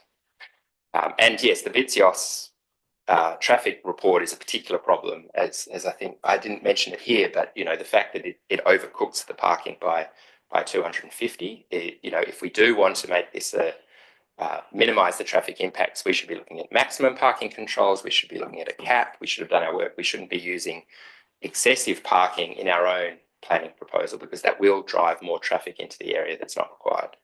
And so I urge us to just defer the proposal, ask council to do the work that needs to be done to address these issues, and come back to us with a report that addresses what's been proposed. Thank you, Councillor Lane. Any speakers against the amendment? For the amendment? I'll speak briefly against the amendment. There is nothing in your motion that I can think of that can't be dealt with during the public submission process. So if you do want to see more detail out of, how we're going to treat the park, that can all be dealt with based off of the public submission and presumably your submission. But I think there is an obligation now, given that this process has been going on since 2019, to get it out to the public and actually get the feedback directly from the residents. This is something that I have been very heavily involved in since we raised the original motion. I would say that it is a particular focus of mine that this is dealt with as a master plan, because the original motion was to activate everything from Junction Street through to Pittwater Road and to pedestrianise it. I'd also suggest that one of the key drivers in trying to get the ownership of the sites to activate to a point where we could be considering a planning proposal, and the fact that council has put this proposal forward as a council-led process, is that we want to get those public benefits. The public open space and the activation and the domain improvements and the permeability and the access to the transport network, the access to the cycling network, all those things would not be contemplated were this a developer-led planning proposal. These are things that we sought, that we had endorsed by the community. The economics of the site are a challenge. They're a challenge throughout all of Sydney at the moment, with construction costs going the way that they are. What is really clear, and what everyone I think has heard from the community for a long time, is we expect that council needs to do something to revitalise Gladesville. We had this conversation when I first joined council in 2012. It's been a long time since anything has been done of this nature to try and activate that entire precinct. One thing I will pick on is consolidation of the current sites was one of the key factors in my motion that was supported by Councillor Williams in 2019. If we continue to have disparate shop fronts within that block or any of the blocks, and they're not encouraged to develop as one, and that goes the same for the rest of the buildings in that block as the other two. And if we retain those, a vehicle access and loading docks behind the current new development, I think that's a really bad outcome, because I think it will continue to fragment the shopping village from the rest of the shops that abut Victoria Road. That particular easement that's been an issue for multiple developers that have tried to put this site together is something that we specifically wanted to address in the original motion, and I think is reversed in your amendment. Just to clarify, the DCP does propose that service lane is retained, and it is retaining it for access, but it's ambiguous as to its status, and it calls it a pedestrian lane sometimes, and it takes up some of the public open space, so it's not clear if it's separate to or including. So these are some of the issues. Only insofar as the existing tenancies need to use them. That the intent was always that the loading docks be sunk, so that we can create a public domain that is consistently formed throughout the sites from Junction Street all the way to Pitwood Road. So then the DCP probably needs a bit more work than I'd envisaged, because there's a diagram that is the opposite. And I would say I agree with you on the consolidation. So one of the options I've suggested, I've gone both ways. One is you be more flexible. You say we want access to Victoria Road, but you don't be prescriptive about which site. The opposite was a full consolidation, which is in the motion. So that's what I'm looking for.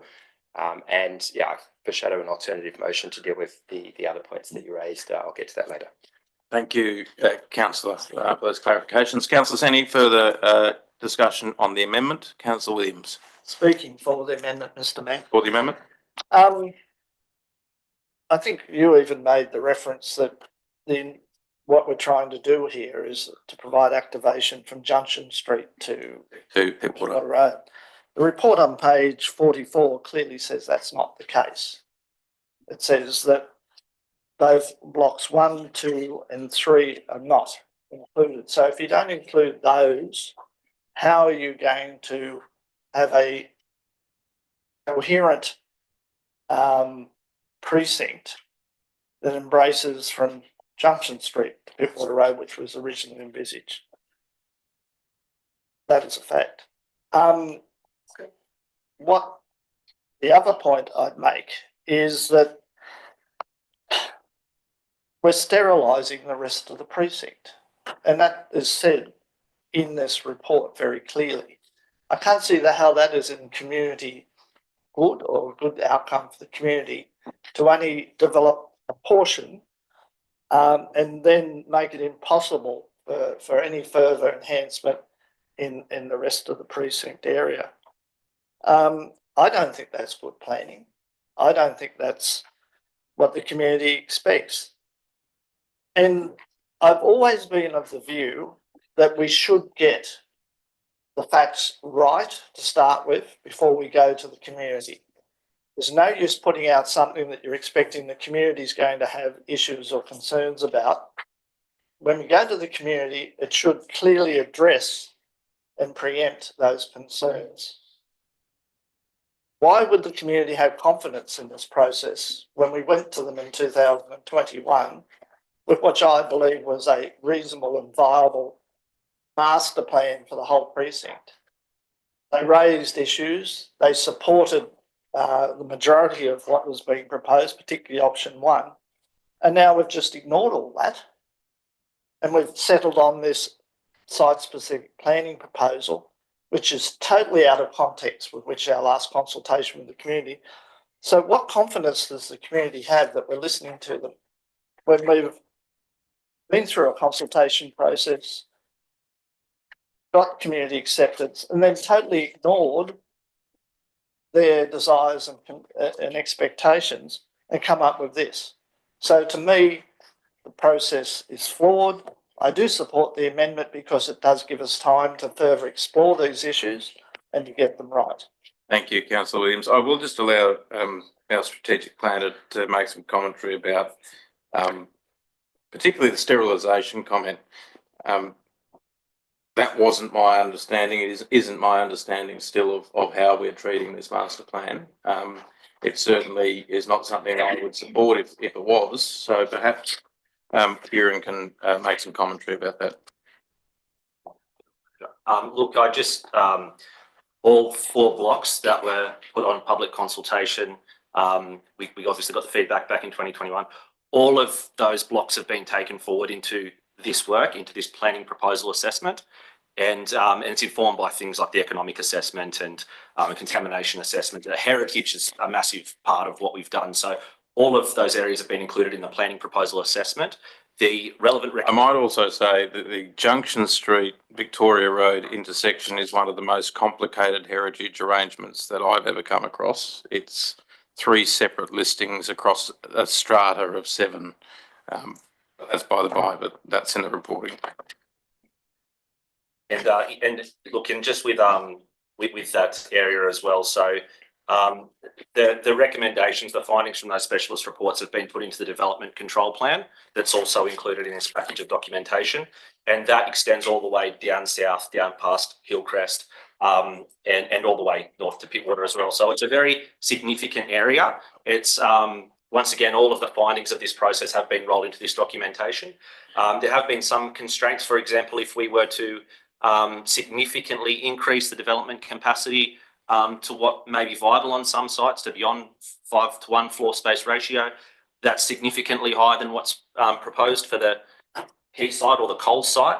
So we would be looking at significant impacts to character, to heritage, which contradict our heritage assessment and a lot of the feedback that we've received from the community. So it's been a very delicate balancing act of taking on board findings and finding the right position for those to make sure the entire precinct gets taken forward. So to achieve the vision of the master plan as well, there's a lot of sites that just don't need a rezoning.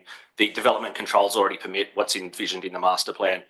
If we were looking at rezoning, the impacts could be very, very, very significant to match the recommendations of our reports and the directions that have been provided to us by the New South Wales government, keeping in mind that obviously that consultation is critical because without having that gateway process, without being able to pass through that gateway process, we simply have nothing, no proposal legally as part of that planning process. So it has been very much a balancing act and includes the current proposal development control plan. All the assessments include the very extensive area incorporating all 4 blocks and all the way down to Hillcrest, all of the MU1 zoned area of the Gladesville Village Centre. Councillor Williams. Can I ask the officer, how does he then explain paragraph 3 on page 44, which clearly states that the blocks are excluded from this proposal, except for block 4? So there's heritage conservation areas and there's heritage items, and we've done a heritage report as is required by New South Wales government guidelines, which have pointed out a lot of the heritage significance of the area.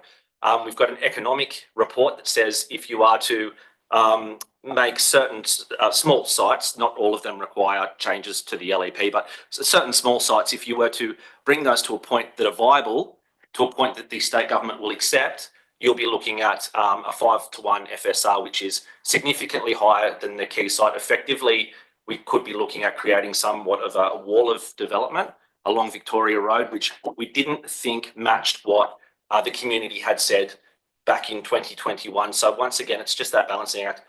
The correspondence with the department, with Transport for New South Wales, all of the specialist reports, they're all included in this documentation. And I do We have sought to try and simplify the report as much as possible, but there is the key site that would be suitable for uplift of 4:1, that is outside of a heritage conservation area for a significant part, that is outside of, it's not included, that there is one heritage item in one particular, two locations actually, but we've got recommendations to mitigate any impact of those. So the Commonwealth Bank and the house on the corner of Carl Street as well. So we've done our best to take the feedback from the community, to run it through a technical lens, to take on board the state government's feedback, and to present something that is suitable for parties to consider.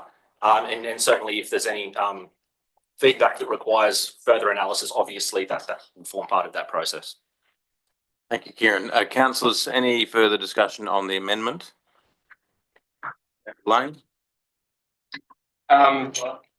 Sure. Look, I think I have trouble in understanding the logic that you're taking us through, where the report is stating that blocks 1, 2 and 3 are being identified as being not feasible for redevelopment, and that the constraint is heritage, but we are amalgamating a heritage item into this block to make it feasible. Clearly, it is within our means and ability to do so. And conversely, you have things like radiology next door, which is a very large site, which could be consolidated and isn't so constrained, but we haven't done so. And again, Hill PDA have done a great job of confirming that with the assumptions that they were given, that site is not feasible as a result of this. Now, there's another problem here, which is one that Councillor Williams has raised, which is that development is clearly occurring around this area at a scale that this report says doesn't exist. And so either the report has assumptions in it that are problematic, and I would suggest parking was one, and some of the consolidations are another, or there needs to be more work done. And we heard in the original discussion around this planning proposal that people were asking for affordable housing. Again, the earlier report prepared by Hill PDA assumed an increase in the average cost of the unit to pay for it, which means more unaffordable than current.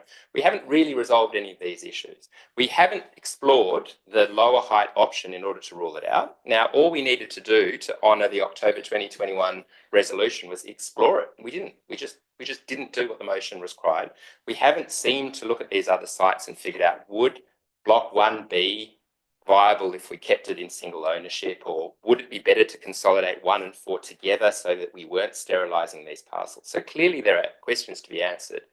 I think the reason I'm asking for this deferral is to answer these questions. I don't think you should be put on the spot to answer them now, but last time that they were raised, these were things that I would have hoped would have been explored in the interim, and instead we've got the same traffic report and the same issues. And so I feel that it's our job to be more directive. And I guess that is really my concern as well with one of the things, Mr. Mayor, that you said, which is you're free to make a submission with everyone in the public. I mean, the job of us around the table, and particularly I take this personally because planning and urban design is my bread and butter, is to help these projects be as good as possible. Otherwise, what's the point of being in the chamber if we just write submissions with everyone else and then watch them get blithely ignored as we discuss them again and again?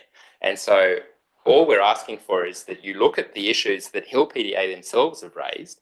You know, when they use words like not feasible, that's pretty unambiguous wording. They're not saying, you know, they basically say leave it as the current controls, but what do they say? But, you know, it would have already happened if it happened. I can't remember.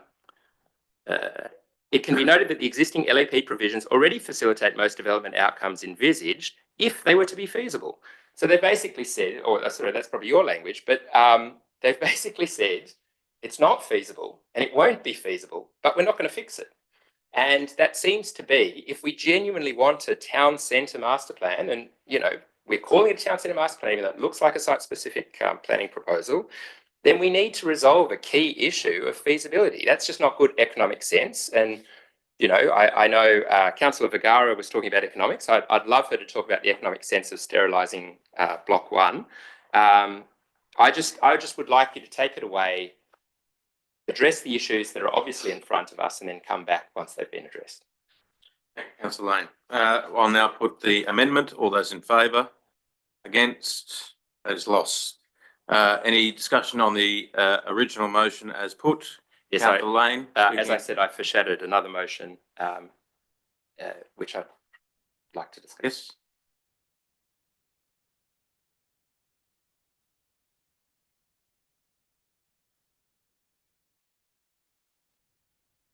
So anticipating, Mr Mayor, that you would say that we just had to get on with this, this looks at just addressing the minimum deficiencies in the planning proposal before we put it on exhibition, so that we are going up with something. Sorry, that delivers councillor, public can benefit. I just, so Yep. let's just digest this. Sure. So this is the existing proposal. So the only words that are new are subject to E below in B. And then if we scroll down, you'll see E is a consolidated version of the key issues that need addressing, such as, we haven't talked about it yet, but the material overshadowing of Gladesville Public School open space before 9 a.m. So that's their front courtyards, basketball courts and whatnot that we're overshadowing by our tower.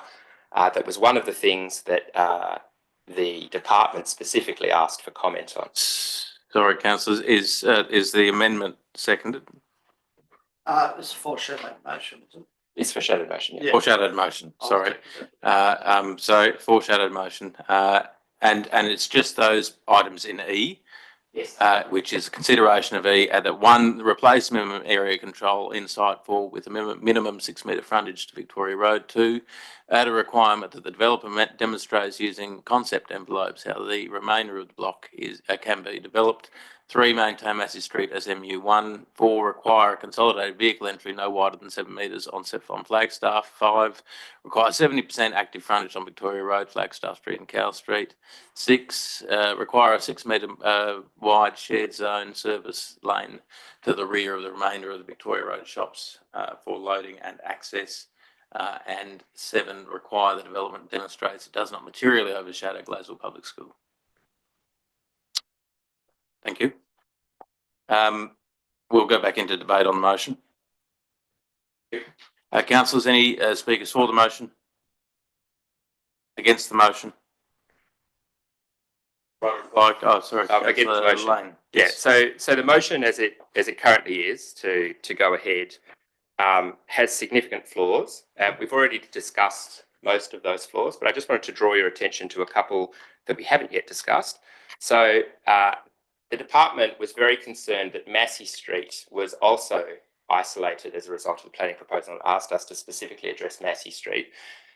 The way that we're addressing Massey Street is to downzone it. So we are increasing the height in FSR, but we're taking away its opportunity to be part of the town centre. So we're converting it from MU1, which would allow apartments and retail, into R3, which allows townhouses only. So even though we've got the height in FSR, townhouse is not 6 stories high. It's just sort of not feasible.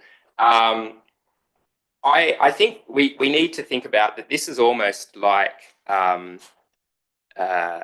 know, in economic terms, where we're putting a non-compete on a neighbouring piece of the town centre. And again, this is my concern, is this is a town centre where many players play, and that's what makes a good town centre. You have different people offering with different offers. And not only are we sterilising the remaining land, but Massey Street, which could develop, we're taking away their ability to participate in this town centre by downzoning them to an R3. And the other one, as I started to talk about, was Gladesville. So this was one of the 2 issues that council was so concerned about that they specifically asked for rationalisation of why we were doing what we were doing. And Guide Consulting prepared a note to you, Kieran, which is on page 418, that addresses those 2 key issues. And so the first one was the solar analysis of, the second one was around the site's ability to demonstrate that it couldn't redevelop, which they looked at only overshadowing. But the first one, which was around the open, let me start again. First one, which was about Gladesville Public School, they said provide solar analysis and demonstrate the full extent of overshadowing on the surrounding development and impact on the minimum sunlight requirements for those properties, including Gladesville Public School and Trim Place. So they were very concerned about that. And the analysis that was done starts at 9 a.m. So it says at 9 a.m. there's an impact on the public school, but it gets less by 10 and 11 o'clock at night, in the morning.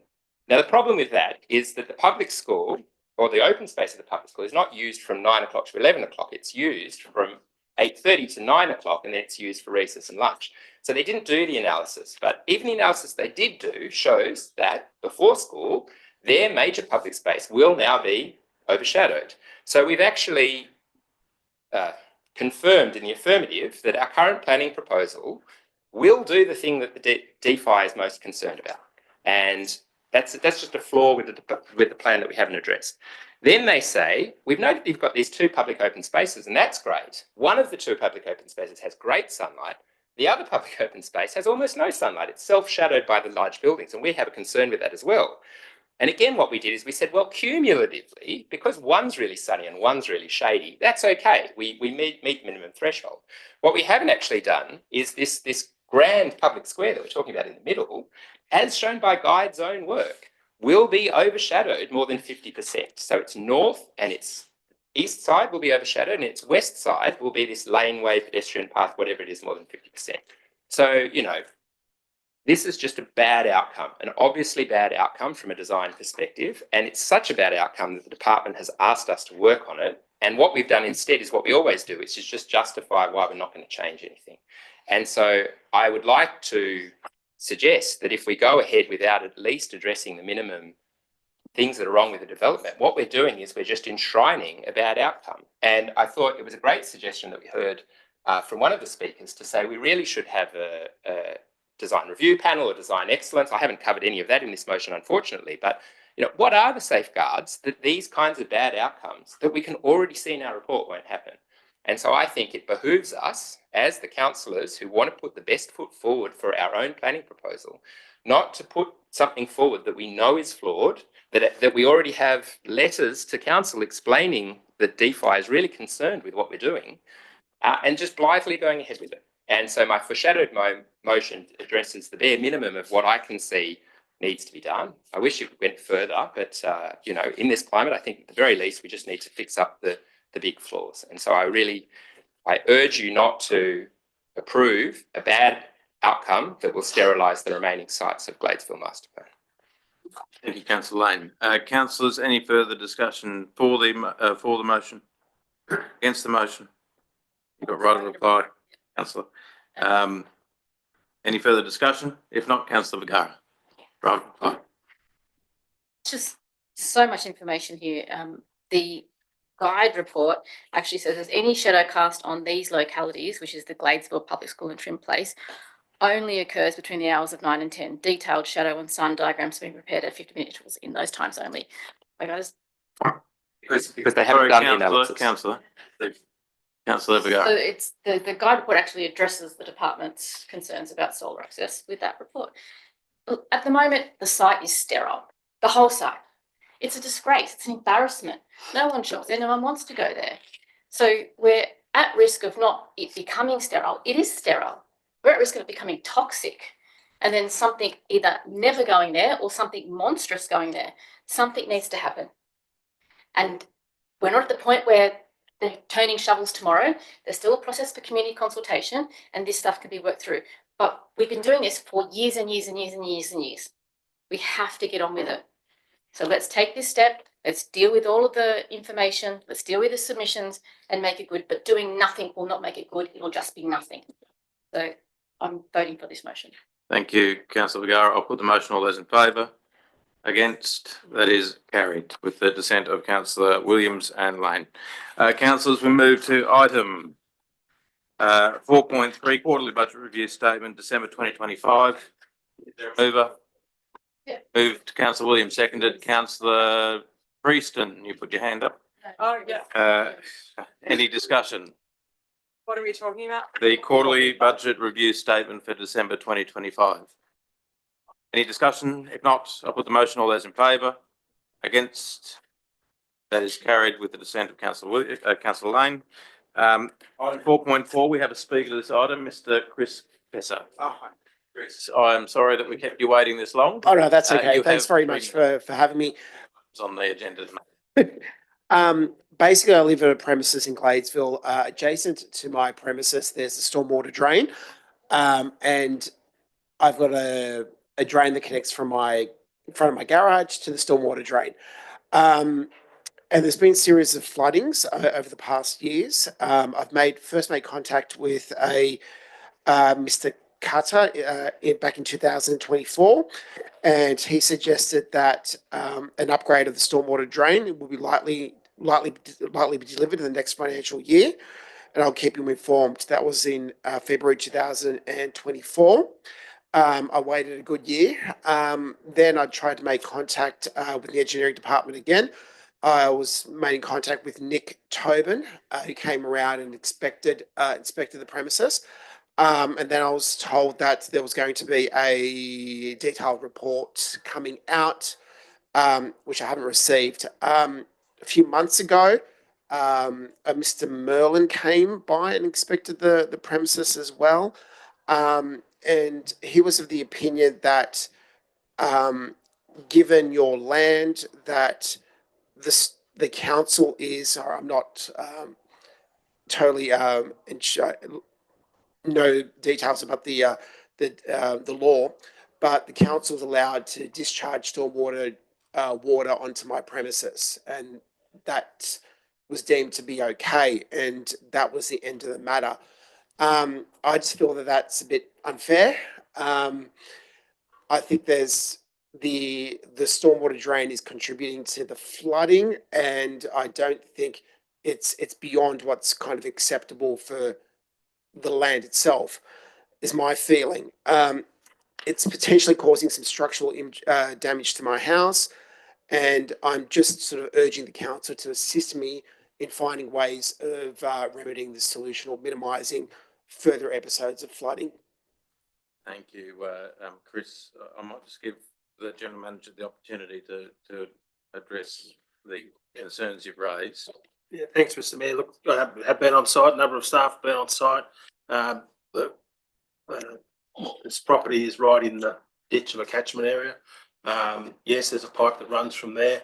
The pipe is clear through to where it discharges a couple of kilometres away. Anything that we would do to increase the volume of those pipes would require a complete rebuilding of those pipes for about 2 kilometres, which is just well beyond our financial capacity. And not to say that that would even fix the problem. The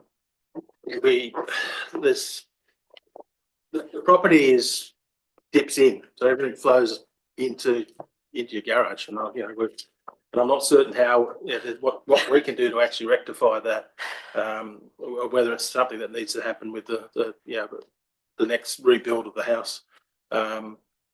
Still happy to try and work through it. We've done the studies of the pipes to make sure they weren't blocked. That was what I said we were doing. We probably haven't maybe delivered that back to you formally. I apologise for that, but I'm happy to meet with you and go through all those with you. And then, we're with a lot of the development happening around this area now. We've got to look at ways for us to retain water on site, so it's not getting to your property, because at the moment everything's flowing down into your property. If we can somehow get retention on some of those other sites. We've got a lot of LMR development coming at the moment. It's going to create redevelopment and opportunities to retain water. So we need to have a look at that to see how we can alleviate issues around your site. But actually, rebuilding the drainage line is just not something that council's got the means to do in the short term, or I'd say even in the long term. So Is it our asset or Sydney Waters? it's our stormwater, I believe. It's your stormwater, so it's surging into my garage basically, and it's flooded on numerous occasions. So it's causing structural damage every time there's a heavy downpour. I'm praying to God that there's no further flooding, and I'm trying to sandbag as much as possible, but it's not alleviating the problem basically. So I'm just urging council to sort of assist in some way to minimise the water's coming, not from my site, is coming from sites further up through the stormwater and then dispersing into my property. And it's an easement at the back of the property on Venus, or is it? I'm not entirely sure, but the stormwater drain runs parallel to the corner. Yeah. And there's also been the house on the adjacent property has also had an outlet valve which has been repaired or something along those lines, because they've also had similar issues as well. Yeah, we've had a lot of issues on Venus. Yeah. The General Manager's given an undertaking. We might catch up with you separately from tonight just to try and work something out. Yeah. But it's, Because it's just been going on for a number of years now, Yeah. and I've tried sending emails, not getting replies, getting false hopes that it's going to be repaired, and yeah, I'm just basically at a stalemate. I'm just scratching my head as well to what can be done. Because we've had huge turnover in our engineering staff, and we've only just settled down the team again now. Yeah. So, and yeah, people just weren't responding. Yeah, but I just think it's just unfair to say in the last email to say, you know, we're technically allowed to discharge water into your property, and that's it, basically. So I just think that's, yeah, at the end of the day, unfair, and I just really would like some sort of solution. okay. Well, we'll make sure that you get contacted. We'll sit down and try and put something out. Sorry, Chris. Yeah, Chris, yes, Councillor Williams. The issue is about the garage solely, or Well, that's where it's going into, yes. any possibility of raising the garage above that level? I don't know where the water's going to go from there, so. Anyway, I just lateral thinking that sort of. Yeah, of course. In flood zones, they put houses up.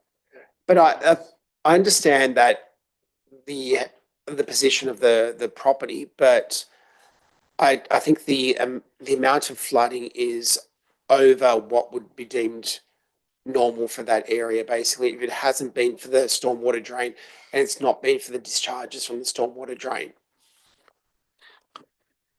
Well, it sounds like a fairly hefty infrastructure problem, which unfortunately is your garage problem now, but it's, let's try and meet and facilitate something Yeah. if we can. I Just, understand that yeah. what Nick is saying, but I just think that there's other potential solutions which I'd like the government to get the council to be involved in as well, rather than just saying there's nothing that we can do about it. Happy to sit down. Thanks, Chris, and sorry about your troubles. Councillors, any further discussion on the progress report on the delivery program and operational plan? Moved, Councillor Casale. Oh, sure. Yeah, seconded, Councillor Vergara. I have a question. Yes, you got a question? Thank you. Just through Mr. Mayor, I just want to clarify so number 5.6.2 says it's color coded as not progressing. However, the commentary states otherwise. And it seems to state that it is progressing. What page are you on, Councillor? Oh, that's a good question. Yeah. Oh, there you go. Thank you. 6.2.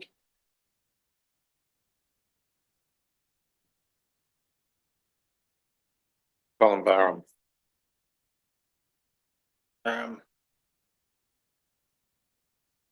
I suppose what we're saying is we're not on track to get the reports done. We've still got a lot more work to do. Hence why we're saying it's a red traffic light. And we should, we thought we'd be a lot further advanced, but there's issues around zonings and lots of things that need to be resolved before we can even contemplate.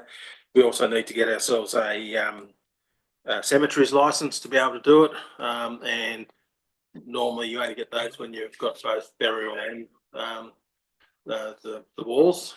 So yeah, there's a lot of hurdles for us to get to a point where we can actually bring this to fruition. So I just want to highlight that we've got some issues.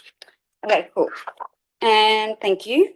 And my other question was, why do all of them have the same? Surely they aren't all being delivered on the same date, and they're going to be staggered through the period. I think we're just saying that they'll be finished by that date. That they'll all be finished at different times, but we have to have them finished by the end of the financial year. Okay. Councillors, any further questions, clarifications? Councillor Williams? On that matter, why not just report it as a yellow?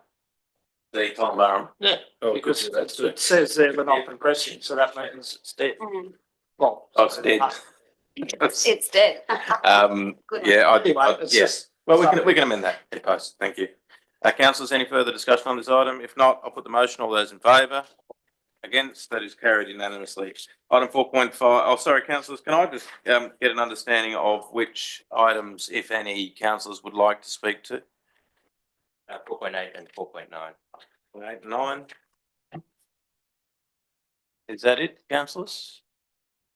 If that is, can I ask that a motion be put to put the motions item 4.5, 4.6, 4.7, 4.10, 4.11, 4.12, 4.13, 4.14? Moved. Councillor Vergara, seconded Councillor Kassab. All those in favour? Against? I'll do that again. All those in favour? Against? That is carried unanimously. I'll put those motions being item 4.5. Sorry. Sydney. I actually realise I have to declare an interest, a non-pecuniary. In which item, councillor? 4.13. 4.13. Okay. Do you wish to leave the room? Yeah, so you'll deal with that. We'll deal separately. with deal this in one. Yes. Thank you. We're dealing with it now. Oh, now. So yes, Yeah. yeah. Sorry, councillors. So there is a motion that we put motions 4.5 inner Sydney Harbour Coastal Management Program. 4.6 request for a fee waiver. Mamas and Co Choir fundraising concert 2026. 4.7 New Year's Eve update. 4.10 updated fees and charges. 4.11 investment report as at 31st January 2026. 4.12 report on legal matters January 2026. 4.13 development applications determined under delegated authority in December 2025 and January 2026. And 4.14 minutes of the Conservation Advisory Panel held 17th December 2025. Is there a mover? Moved. Councillor Williams, seconded. Councillor Kassab. Any discussion? Councillor Lane. I just had two questions on 4.13. So the first one is, and actually this is common with a few reports, it still has the reporting officer as the parenthesis. Should it be? So it's online. It's online. Oh, I see. I didn't realise he was here. Cool. And then the second one was to you, Steve. Through you, gentlemen, and the general manager. I noted that number 7 is in a HCA area, but when I went through my reports, I couldn't see that it had gone to CAP in the November, September, or August caps, and I was just wondering if that did that go to CAP, and if not, why not? You're on mute, Steve. Oh, sorry, you got you. Can you hear me? Yep. And what item was it again? The C of A's? It's number 7, which is that delegated authority? Yes, delegated authority number 7, which is 37 Woolwich Road. Yes. And it's a demolition and construction of a new 2-storey dwelling. So it appears a fairly major DA, and I'm just wondering why it didn't go to CAP. Through you, Mayor, yes, that application did go to CAP at preliminary stages, and I think the Mayor was hearing as well. Also it did go to CAP. It did go to CAP. Oh, I see. Okay, thank you. Thank you, Councillor Lane. Any other comments, questions, councillors? If not, I'll put the motion. All those in favour? Against? That is carried unanimously. Councillor Prieston, you can come back in if you're within earshot. Item 4.8, media policy for adoption. Moved. Councillor Saab, seconded. Councillor Vergara. Any discussion, Councillor Lane?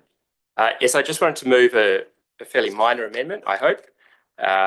And again, I've provided that to the staff, but it's just to note that 3.7 of the clause applies to 3.3, 3.4 and 3.5.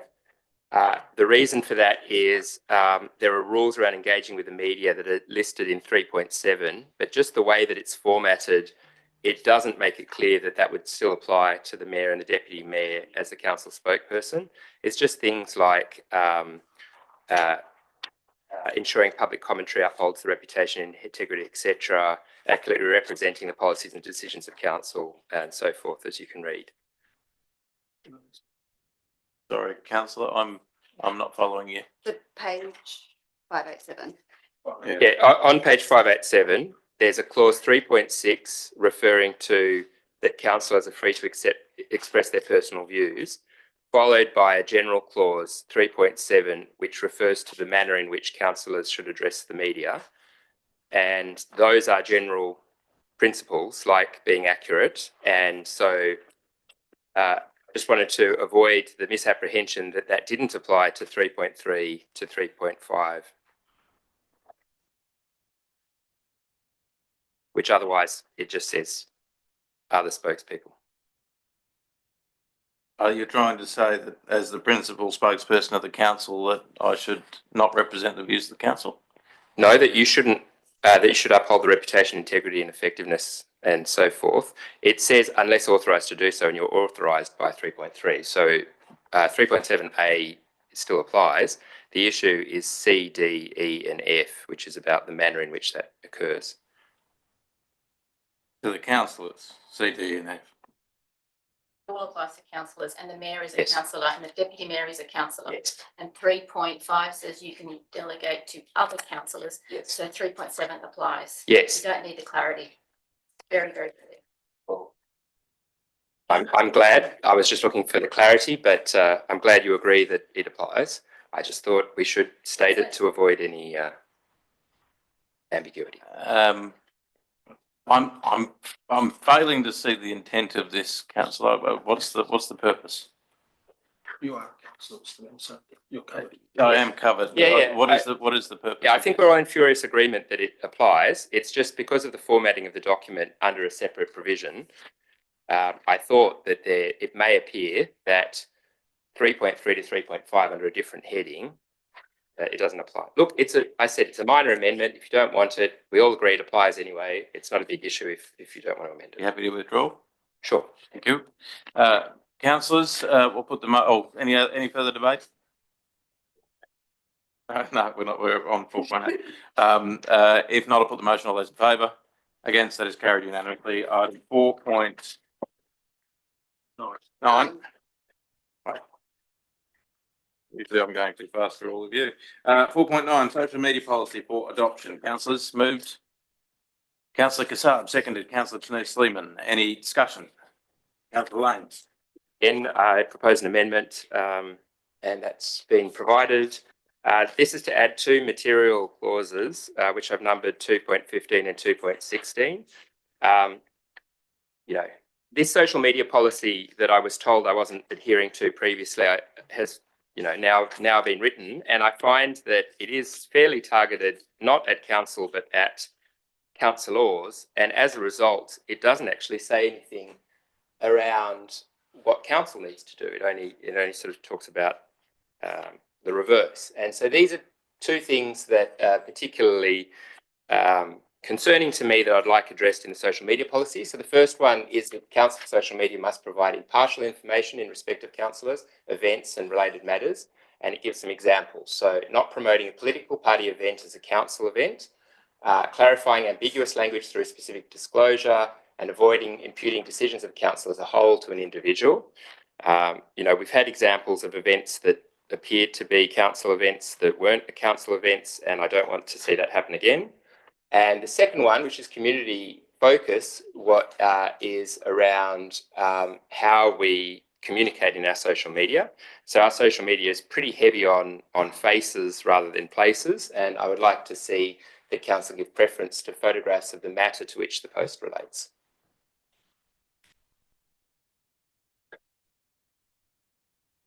Councillors, mover and seconder, is this agreed to? No. Are you moving this as an amendment? Yes. Yes, moved, seconded. Councillor Williams, you'd like to speak to the motion? The amendment, sorry. Beyond what has been, what I've already said. Yeah, sure. We've had a conversation about social media in a couple of meetings, and I've been accused of not adhering to this policy that we're now discussing. And I am particularly concerned because there have been instances where council social media have been used to promote events that weren't all of council, and Councillor Williams and I found out about one specific event only when the community came and said, hey, is this you? Are you there? And so I feel that if we are talking about... What event is that, councillor? Meet the Councillors, I think it was called. And there was a picture in the council chamber of the Liberal councillors on council's website for an event that happened that only the Liberal councillors were attending. And we weren't made aware of the event until the public made us aware. I'm not aware of that, councillor. I can make you aware after the meeting if you'd like. Is that on council's official website? It was briefly. It was also No. reposted. I'm Have you sure got I still have have you got a screenshot of it being on council platforms? I'll go back and look for it. Yeah, but it was also a photo that was taken in the chamber, so on council premises. Which is allowed. Yeah. But nevertheless, since we're talking about a social media policy, and this is about making sure that when we're communicating to the public, we're doing so fairly and equitably, this is a forward-looking proposal that we avoid these things in the future. And then the second one about ambiguous language, we have some mayor's events, and I think Councillor William has raised this previously, some mayor's events which are council events, which is great, and we have some mayor's events that are not council events that happen on private premises as fundraisers. And while it was great to get your reassurance of the last mayor's event that no council funds went into that, that also creates an ambiguity as to which of these events are council events and You're not. invited too. That's You great. turn up. I'm not saying I wasn't aware of the event. I'm just saying that for the public, we should distinguish between council and non-council events. So again, as part of our social media policy, I would like to see that transparency and equity reflected. Okay. Equity. Councillors, any speakers against the amendment? Yes, Councillor Priestley. I'm really reluctant to engage in this at all because I think it's completely baseless. But through you, Mr. And sorry to put the director on the spot, but I'd just like to clarify because it seems as though Councillor Lane is casting aspersions on the council staff that they've acted improperly, because I'm fairly sure that a council body is, according to the Act, unable to engage in political campaigns or materials. So I just wanted to double check in the spirit of equity, so to speak, that the council staff are aware or not aware of any of that sort of behaviour, because I am personally unaware of that. I too am also unaware of that. General I'd Manager. like to answer that. Look, through you, Mr. Mayor, council has a code of conduct. All staff are aware of that. They're all aware of their obligations and who and how and what they can and can't promote. So I don't think there's any issues in what we've been doing, certainly not in the last 12 months since I've been here. And before that, I would assert myself that I've never, ever known our council to do such a thing. And I deplore any councillor in this chamber's ability to continually bring our council staff into disrepute. They work tirelessly for the community, and we are obviously here to make sure that everyone's adhering to the rules, but that is just abhorrent to suggest such a thing. Councillors, any further discussion on this item, on this amendment? Sorry, Councillor Tanous-Sleeman. Thank you. One, I want to thank Councillor Lane for bringing it up, and I had raised it in previous motions, my concern on social media and compliance, and furthermore to our code of conduct. That was probably my greater concern. I don't have an issue with the amendments that have been made in the social media policy. Every day I write policies, and I think it's always difficult when the environment constantly changes. But in seeking the changes you put forward, Councillor Lane, I don't have an issue with the way that's been laid out. I think it addresses my concerns that were raised in previous motions. Thank you. Councillors, any further discussion on the amendment? If not, all those in favour of the amendment? Against? Lost? Any further discussion on the adoption of the policy? If not, I'll put the motion. All those in favour? Against? That is carried with the dissent of Councillor Williams and Councillor Lane. There has been no correspondence, general business. I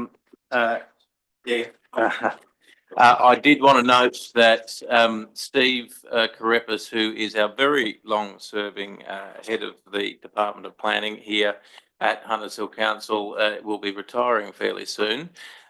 Steve is one of the rare people outside of Councillor Williams, myself and Annie Goodman that has spent probably more than 250 meetings in the chamber. So we will miss Steve. Thank you for all that you've done for the Hunters Hill community. You've been a stalwart of this organisation for a very long time. So you will be missed, and hopefully we'll see you now and again popping in to say good day to all of us. Steve, did you want to say anything? I just want to thank you all. Thank you, man. Thank you for the opportunity. and I really appreciate the experience that I've had in Huntsville. And mind you, the staff have been amazing and they do care. Thank you again. Thank you, Mr. Karepis. General Manager, would you like to say anything? Oh, no, I just also like to wish Steve all the best. And, you know, yeah, 5 years ago when I was here, he was always of great help. He came back from a severe adversity and he got back to work and he's got back into it. He said to me he wanted to get back to work. He wanted to drive his car again. He's done that. He's done it well. The staff will miss him. He's got some great staff, and they're great because of Steve and the way he's led them. It's a new era coming through now, but I'm sure Steve will stay in touch, and I'm sure there's things that he'll be able to come back and help us with over time. And we won't lose you to the family, Steve. As you know, I'm very keen on this Hunters Hill family staying together for a long time. So we'll keep you involved and active as long as we can. But I wish you all the best for the future and for you and Ange to have a great and healthy life together and enjoy those years. Thank you. General Manager. Councillors, any reflections? If not, thank you, Steve. Yes, all right, Steve. Thanks. Thank you, guys. Thank you, councillors. Thank you all. Have a good night. There's only one more item, which is a question with notice from Councillor Lane, traffic management on the Point Road. Councillor Lane, has that been answered to your satisfaction? Thank you. Thank you, councillors, and the millions of onlookers on YouTube. The meeting is closed at 8:25 p.m. 5 minutes.